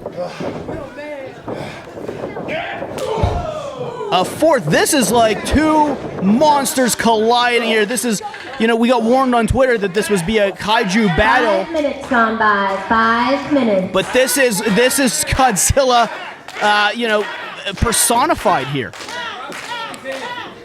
I agree with you on that one, Marcus. These are definitely two titans in the ring. I don't know what's going to happen. At this point, we just have to kind of wait and watch to see what happens and see, you know, who gets knocked off their feet first. Big shot from O'Shea Edwards. Max sustaining so much damage here. Same with Edwards. They are just beating the snot out of each other. Whoever wins this match isn't, I don't know if it's going to be a winner so much as a survivor. Max unloading with those forearms, and back comes Edwards. Trying to hook Max up, trying to go for a suplex. Up and over, but see how fast Max is just right back to her feet. O'Shea's making a huge mistake not paying attention to Max and taking his eyes off of her. She's like the Terminator. She will not go down. She will not stay down. Suplex to Edwards. She's beyond what a Terminator is, to be honest. I think I might have to agree with you on that one, Maria. But Edwards back on his feet as well. I don't know what it's going to take for either one of these to stay down for a 3 count. And if you're anyone else on the Ryse roster, you got to be terrified of the prospect of ever facing Max or O'Shea Edwards after seeing this. Even I barely escaped Max. Like, she wanted to pick a fight with me, so I can't even imagine being in the ring with her. Max hit that spear. I don't think she got all of it. Edwards back up. Edwards just keeps getting back up. Max is going to have to dig deep. I don't know what she's going to have to do to win this match. She hit him with that spear again. We've watched her win matches, and O'Shea is getting back up again. He's eaten 2 spears. And he is on one knee. Coming up, spine buster by Edwards. Cover. Only one. At this point, it's not going to be a physical battle. It's going to be a mental battle on who can get the upper hand first. And O'Shea is shook. He is shook. Max kicking out of 1. Just shook him. Going up for a torture rack. Max fighting out. Look out. Big clothesline forearm to the head. Another spear. Max cover. She got him. Another big win for Maxie Impaler. And your winner by pinfall at 9 minutes and 22 seconds, Maxie Impaler! Great win for Max. O'Shea had a strong outing, but Max gave it her all and came out victorious. I'm going to give her props for that one. She looked awesome in this one tonight. Oh, absolutely, Joey. Max, the Impaler, finds a way to get a victory over O'Shea Edwards, It took 3 spears for O'Shea Edwards to get his shoulders down on the mat. Max has become a rising star here, but O'Shea Edwards gave her everything he's got. Big debut for O'Shea Edwards. You know, Lola, I gotta say, this was one of the best matches that I've seen out of Max so far. Oh, absolutely. She keeps proving herself and improving and you know, putting the Ryse locker room on notice. So she's really bringing the fight. Absolutely. Max the Impaler puts everyone on notice with a victory over O'Shea Edwards.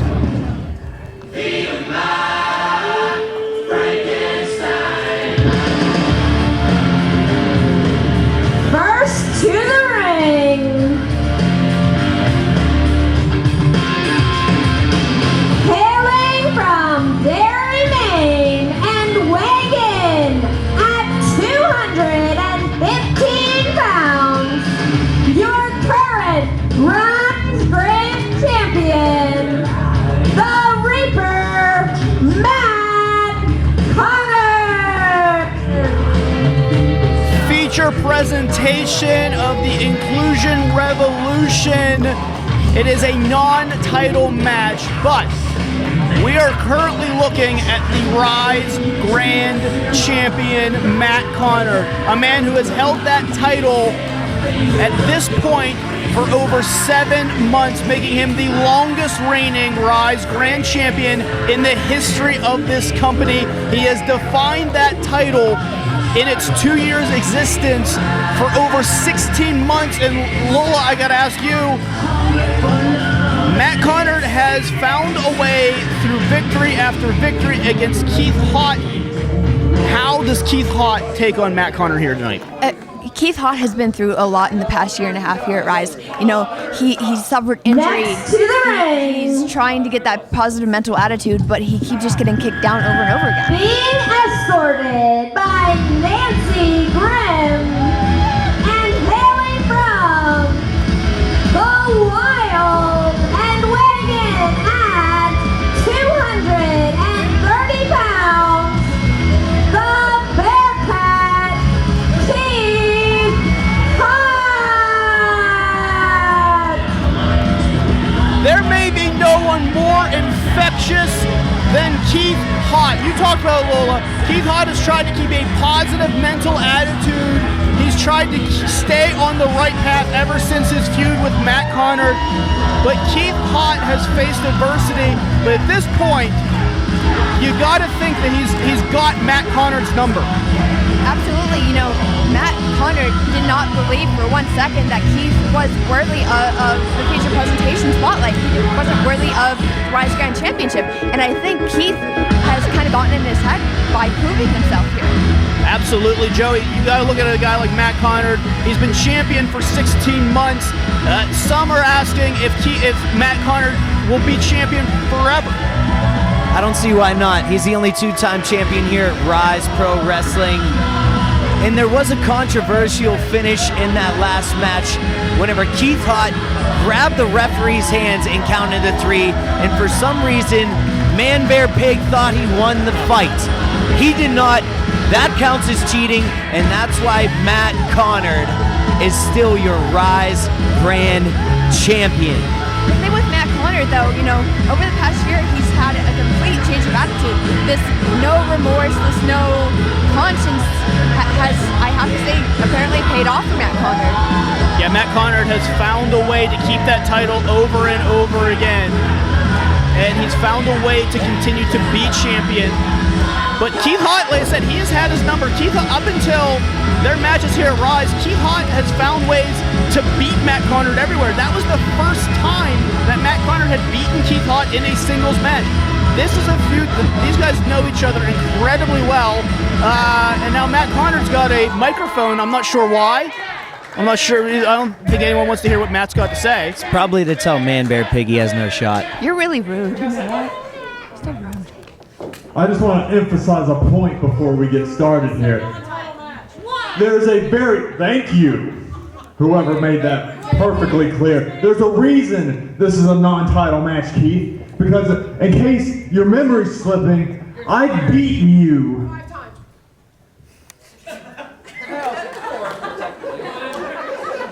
multiple times for my championship. So not only do you not deserve a championship match, these people don't deserve to see a championship match. Tell him, Matt. Well, Matt Conard has that title, and he's got a match up at the anniversary show with Tony Johnson. That's why this is a non-title match here tonight. Don't try to sweet talk me, you're not getting one. Say please. Should I say please? You don't deserve please. Just take it from me. Already playing mind games, Matt Conard. He wants to be that way. See, Conard, if you don't remember, we had a 2 out of 3 falls match a little while back, and I believe I'm the last person to pin you clean in this ring. 1, 2, 3. I think some of you might remember that. I think the wonderful people here tonight deserve a championship title match. What do you think? Not getting it, Keith. I've worked my butt off every day to get that title. And you know what? Yeah, I might have. But I think tonight's the night. Unless you're a chicken. Chicken! Chicken! Chicken! Chicken! Chicken! He's not wrong. Well, Matt Conard had, like I said, he's got a scheduled title match at the anniversary show with Tony Johnson. Say please first. Keith isn't backing down from Matt. I love that. And the fact is, I do have to play devil's advocate here. You know, he has technically not gained that chance. Well, he has not earned a title match, but he's trying to get in Matt Conard's head. You think you're gonna fall for your little juvenile games, Keith? You're not getting a title match.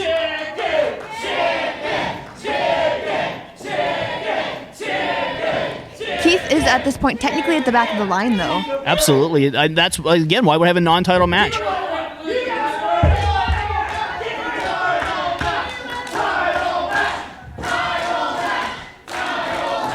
Keith Haught has been on such a rough patch. He is insane. You know what, Keith, I've done it before. I'll do it again. You're on. Whoa! I think Matt Conard is putting his title on the line. Is this a smart move from Matt? Title's on the line. Let's go. Matt Conard is putting his title on the line. History shows that it is a smart move. Well, this did happen once before. Matt Conard put his title on the line against a young Trey Lamar and found a way to walk out with that title once again. But Matt has this had a thorn in his side named Keith Haught, and I think he wants to prove one more time that he can beat Keith Haught for that title. I think more than anything, Matt Conard's ego has exponentially shown since, retaining that title over and over again. Conard, like I said, he has been on that roll. He has found a way to keep that title no matter what.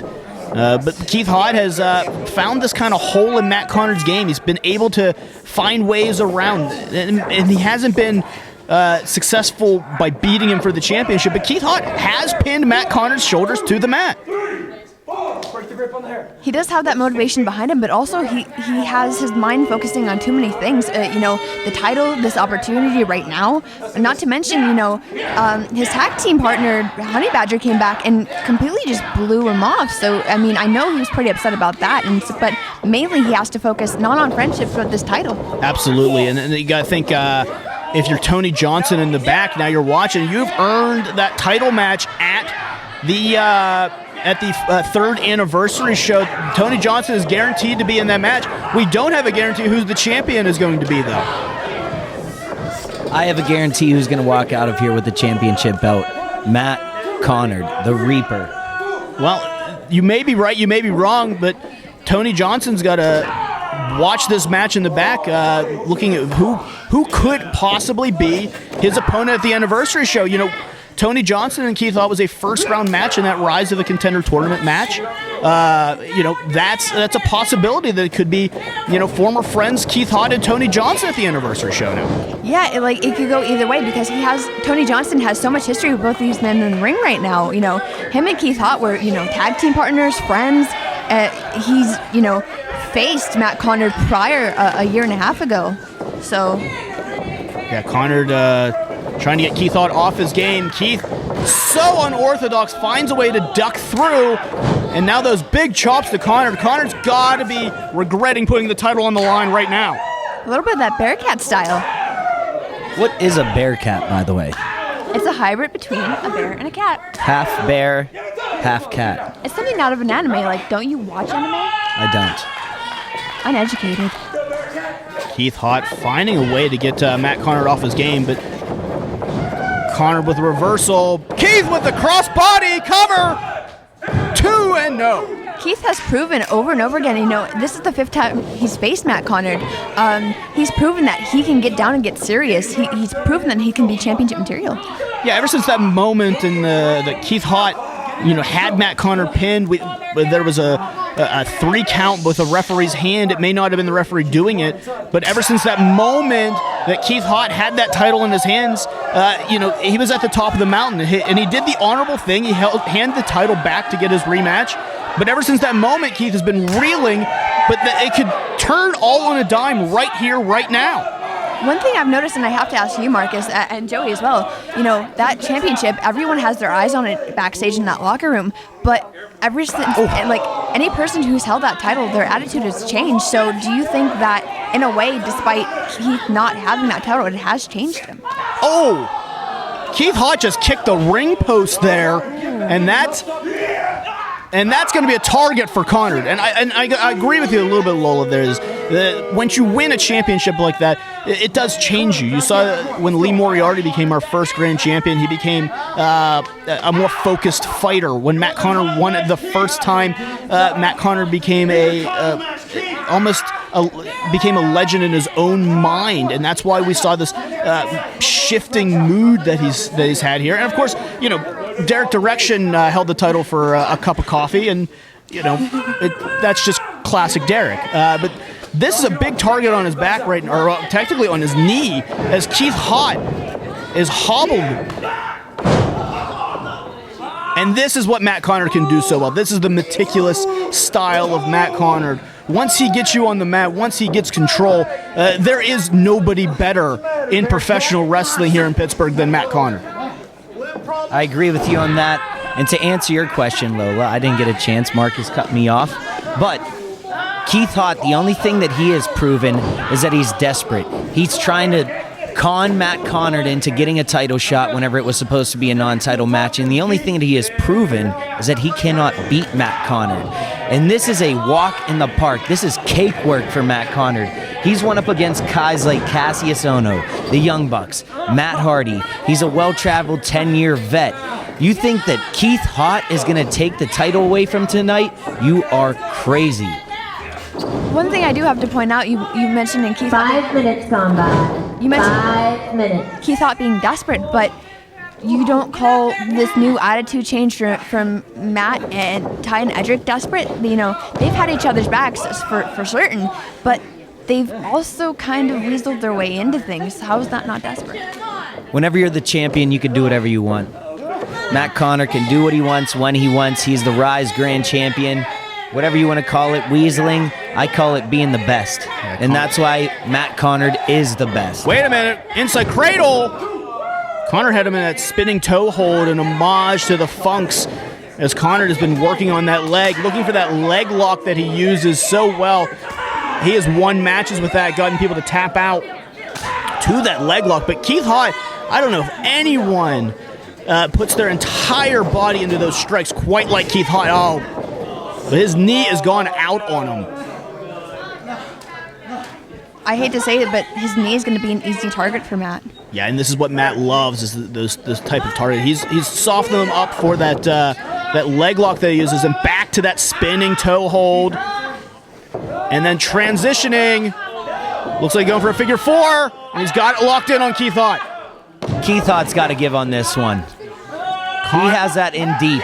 Yeah, Conard using those long legs to hold Keith Haught in, and this is where Keith has a disadvantage with his height. He's always so far from the ropes.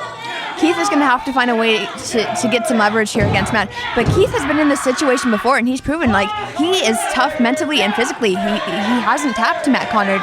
No, but Keith Haught also has to worry about those pinfalls, as you saw. Keith trying to reverse some pressure, trying to dig down deep. Can Keith Haught flip him over? Keith Haught reverses the pressure on Conard. Get to the ropes, Matt. Get to the ropes. Conard's hooked here. Keith's got him in the ropes. He's got no friend to help him reach that rope. He's got those long arms. He's going to grab it.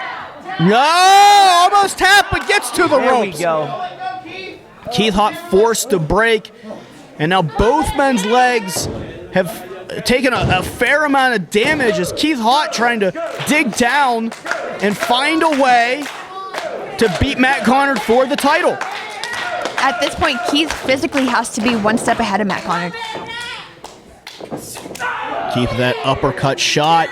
As we said, winner of this heads to the 3rd anniversary show. But Keith stumbled. Conard trying to get him over. Can he get him over for that sunset flip? Ooh. All of his weight right down on the sternum, and Conard is out. How is your face, Matt Conard? Keith trying to find a way if he can roll over, maybe get that pin, but he has taken so much damage to that leg, it's getting harder and harder for him to pull himself up.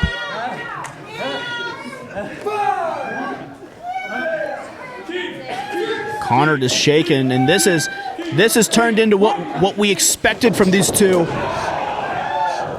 Keith using his striking ability, trying to get some blood flow back in that leg, trying to walk around. Hoot in the corner. Keith trying to build some momentum. One thing I do have to point out that Matt never ever expects and underestimates Keith every time. He does. Keith flips him over. Conard, big clothesline. He is all out of sorts. Keith Haught is rolling against Matt Conard.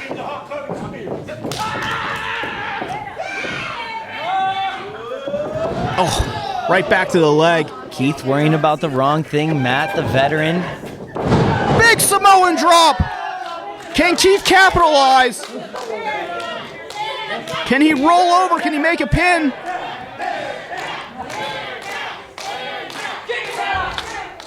Keith calling for that big kick. I don't know if he's got his plant leg, though. I don't know if he can get everything on this kick with that bad wheel. Keith is going to have to be careful on this one.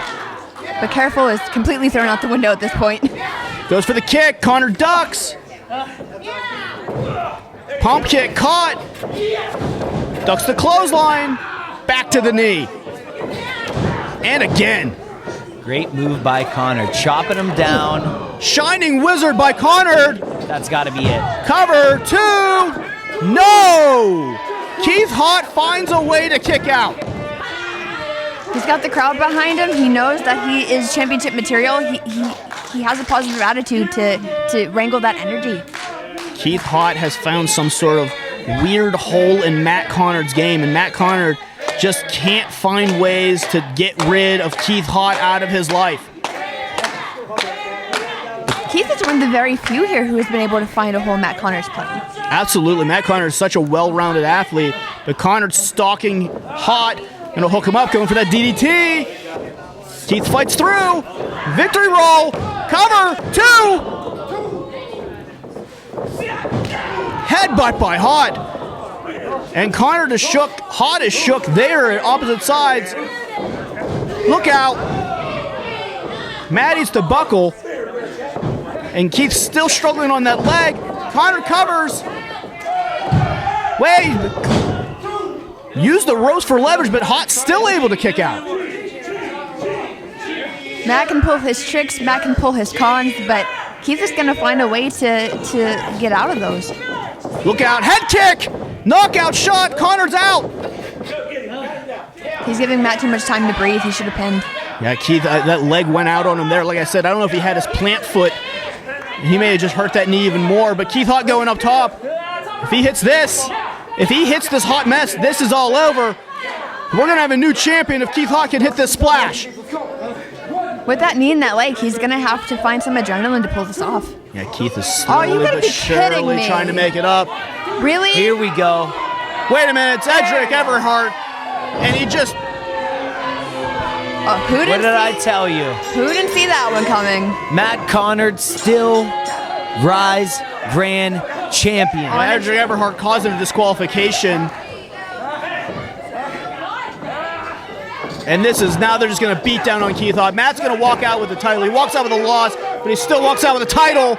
Wait a minute. Former tag team partner coming to save.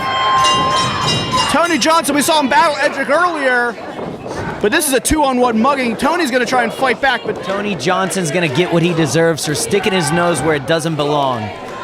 Just like Edric, though? Tony trying Edric to fight. belongs there. Wait a minute, what are your boys doing out here? My boys, the great success. You're going to make me gag. And this is now the numbers game of Alexander and... What? Well, here comes Tej and Payton Graham. This is an all-out brawl. This is an all-out brawl here as everyone is making their way out here. Jordan Styles trying to get out of the ring. Alexander and Payton Graham are brawling each other. Egos just exploded. Payton Graham should get suspended for throwing Alexander's head off of that ring. Does he not know that Alexander has photo shoots coming up? It could have been used. Payton Graham has got his eyes focused on great Alexander. Whoa, where are you going, Matt Conard? Where are you going, Edric? Hey, I had my match. Did you?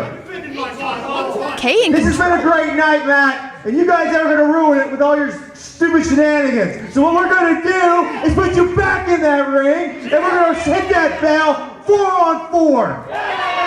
And Braddock is just... this night right. Who does he think he is? He's the owner is who he is. Braddock laying down the law here. Brandon K has just That's made absurd. an 8-man tag team match of Keith Haught, Tej, Payton Graham, and Tony Johnson versus the Great Alexander, Jordan Styles, Edric Everhart, and Matt Conard. I love to see the successful Saint thieving. Oh, that's hilarious. Well, this just popped the night into a different direction. Brandon Cage is coming out thinking he could do whatever he wants. Well, he signs the checks. He can do whatever he wants here. Where's mine?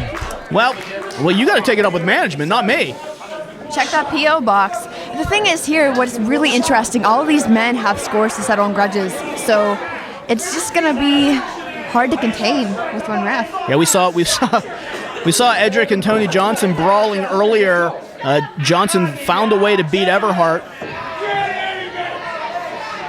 But now we got an 8-man tag team match at the end of the evening. It's not going to last long with Everhart in there. Arm drag and another. Edric Everhart has already had enough of Tony Johnson. Chickening his way out, as usual. And now Johnson calling for Conard. We know now that at the Ryse 3rd anniversary show, we are going to see Matt Conard and Tony Johnson. Conard finding a way to keep that title. Getting a little preview of that 3rd anniversary show match tonight. Absolutely, and we got the grand champion and the #1 contender face to face in the ring right now. You're going to get a spoiler of the ending of the 3rd anniversary show when Matt Conard pins Tony Johnson to end the night. This rivalry has been an epic one, not just here at Ryse, but all over the place. As I've said before, these guys have faced each other in multiple different matches over 4 years, 5 states. They have been everywhere with each other. I don't know if there's anyone in the world who knows each other better than Matt Conard and Tony Johnson. In general, it seems like history seems to follow everyone here in Ryse. Yeah, the decisions you make, it seems to always haunt you. They never go away. Nothing you do here ever stays put. There's always a consequence to the actions, and you see that as we got 8 men in the ring. I feel like there's a Metallica song here to fit the bill, but I can't think of it off the top of my head. Conard getting tripped there. Johnson's got the leg pin, back to a spinning toe hold. Johnson's so good technically. Can just do what he wants, just can manipulate everyone That hamstring now not enough for Conard. We know his leg's damaged in that figure 4 reversal by Keith Haught, and Conard is hobbled. Conard just was in a long, hard-fought match with Keith Haught. There's no reason why he should even be in this. Brandon K just trying to ruin his night. He's always out to get Conard. This is absurd that he's in this match. Johnson finds a way to get out of that DDT. Conard finds a way to not take that ice pick kick to the jaw. As I said, they know each other so well. You know, both these men, both Iceman Tony Johnson and Matt Conard at the top of their respective games here in Ryse Wrestling. You know, Tony Johnson has been on this incredible streak here. Off and on, you know, I don't technically agree with his ways sometimes, but he's proven, you know, he is the top of the food chain. This is the last thing Tony Johnson wants to end his night. The great Alexander. Well, this is, go ahead. These two have never faced off before, so. Now, and Alexander now wants, it doesn't look like he's, is he looking for a tag? And here comes Tej. The millennial punk, Tad Jarvis. Again, Tad Jarvis, so far in the young career of the great Alexander, the only man to be able to find a way to get that pinfall. Both of these men have a lot to prove here, being, you know, technically newcomers and, you know, paving their way here. Yeah, both men in their first year, their rookie years here at Ryse, and they're in there with some heavy hitters. They're in there with the grand champion, the tag team champions, Tony Johnson, Keith Haught, Payton Graham, some veterans. You know, they have a lot to prove. The big shoulder block by Tad Jarvis, and Alexander finding the solace of the corner. And the great Alexander's in a little bit of trouble. Against Payton Graham, who he's 2-0 against? I don't think so, Lola. Sorry. And tag out now. That's why he tagged out. He doesn't have anything to prove against Payton Graham. He's 2-0. Jordan Styles, clean him up. And now Styles and Graham. Look out! They call him the Destroyer for a reason. They call him the Gatekeeper for a reason. You don't get to just walk into Payton Graham's building and try to make a name off Payton Graham. Every time Payton Graham comes in like a raging bull. Big shoulder in the corner. He's out of control. They need to take him to the insane asylum. Look at him in there. Another one. Payton Graham is firing on all cylinders. Big clothesline. Graham with a cover. 2. Kick out by Styles. And now Styles tagging out. Doesn't seem like anyone wants any part of the Destroyer Payton Graham. Payton Graham is frustrated. Payton Graham now tagging out to Keith Haught.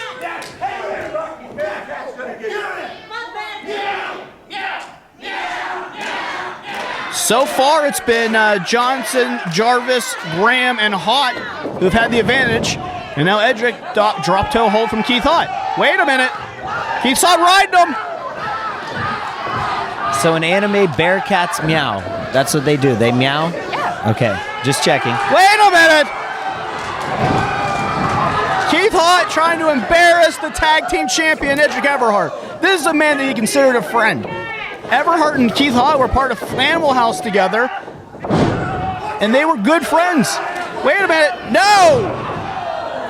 You know, going back on that history between Keith Haught and Edric Everhart. 5 minutes gone by. 5 minutes. When System Elite won those tag team titles, they turned their backs on all their friends, including Keith Haught. So, I mean, Keith kind of has, you know, a reason to embarrass his former friend. Yeah, and now they're trying to embarrass Keith Haught. Matt Conard, now that the match is fully in control, he's ready, willing, and able to get in there and throw some boots. He already beat him once tonight. He's holding the championship. Now he's just going to finish Keith Haught off. Now, like you said, Lowell, I don't know if one referee is going to be able to control all of this. As these 8 men, this is 8 combustible attitudes. There's a lot of frustration build up, not just from this evening, as we've talked about. There's a lot of frustration building over the last year. If I'm the referee in there right now, I have to have eyes all over, like, the circumference of my face to keep an eye on everything. Well, Nick Brown, one of our, Nick Davidson, excuse me, one of our best officials, and he's taking care of this match, doing the best he can. But watch out, big back suplex. Styles with the elbow drop. Cover. 2.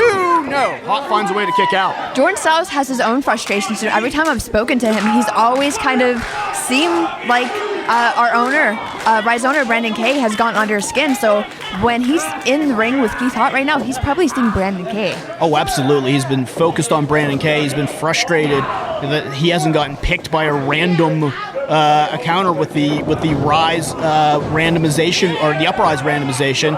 And Alexander, wait a minute, caught up. Oh, but Keith Haught's caught up in the corner, and he's wide open for Jordan Styles. Look at how smart the great Alexander is. Holding Keith Haught up there so Jordan Styles can kick him right in the gut. Now Matt Conard again coming in to clean him up. Conard and Everhart weren't too interested in tagging in. You know, with the titles not on the line, they've had their success tonight. Conard and Everhart walk out, they go to the anniversary show as champion. That's all they care about. And now Matt Conard back onto that leg of Keith Haught.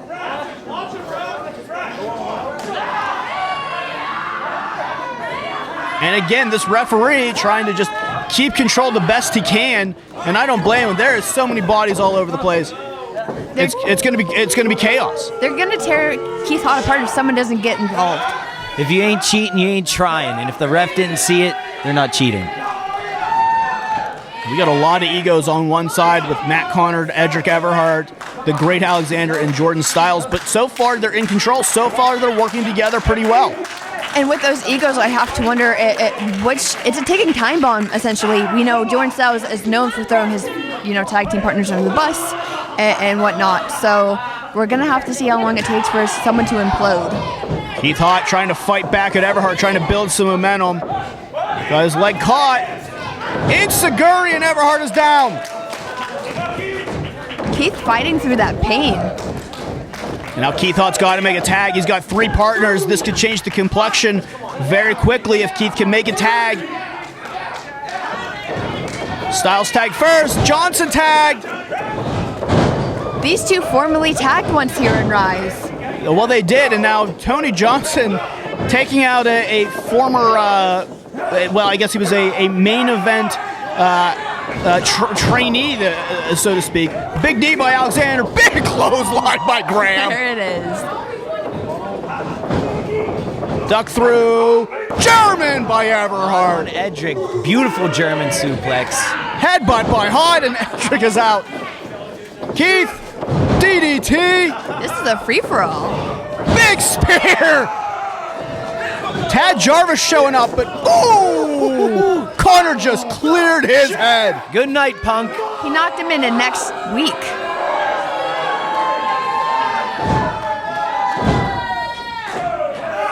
Wait a minute. Johnson was going to go for that kick, but Alexander grabbed the foot, and now it's 2-on-1 on Johnson in the corner.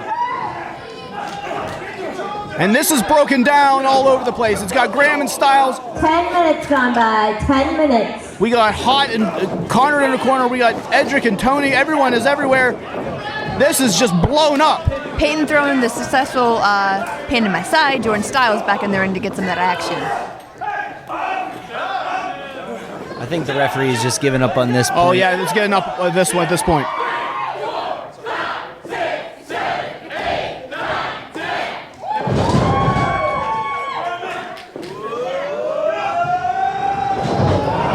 Meets in the middle. Stunners all around. Wait a minute. Oh, it's beautiful. The look on your face right now? I'm disgusted by how the referee let the ending of that match go. Winners at 11 minutes and 4 seconds. The Bearcat, Keith Haught, Iceman, Tony Johnson, Destroyer, and Jarvis. The good guys prevail on this one here. Absolutely, the makeshift tag team of Payton Graham, Keith Haught, Tad Jarvis, and Tony Johnson find a way to get it done. But Tony Johnson's got a big match against Matt Conard at the anniversary show. That's the story going out of this. But I gotta say, I had a feel-good evening. Lola, I know you had a good time. Joe, did you have a good time? I mean, Marcus, I had a wonderful time with you. well, I know you guys didn't get a victory at the end here, but Tony Johnson has the title. That's a little shades of what we might see. Anyway, we have run out of time here for the Inclusion Revolution. I want to thank everyone joining. Thanks for everyone who joined on commentary. Thanks to everyone at IndyWrestling.us. We will see you December 14th at the Ryse 3rd anniversary show.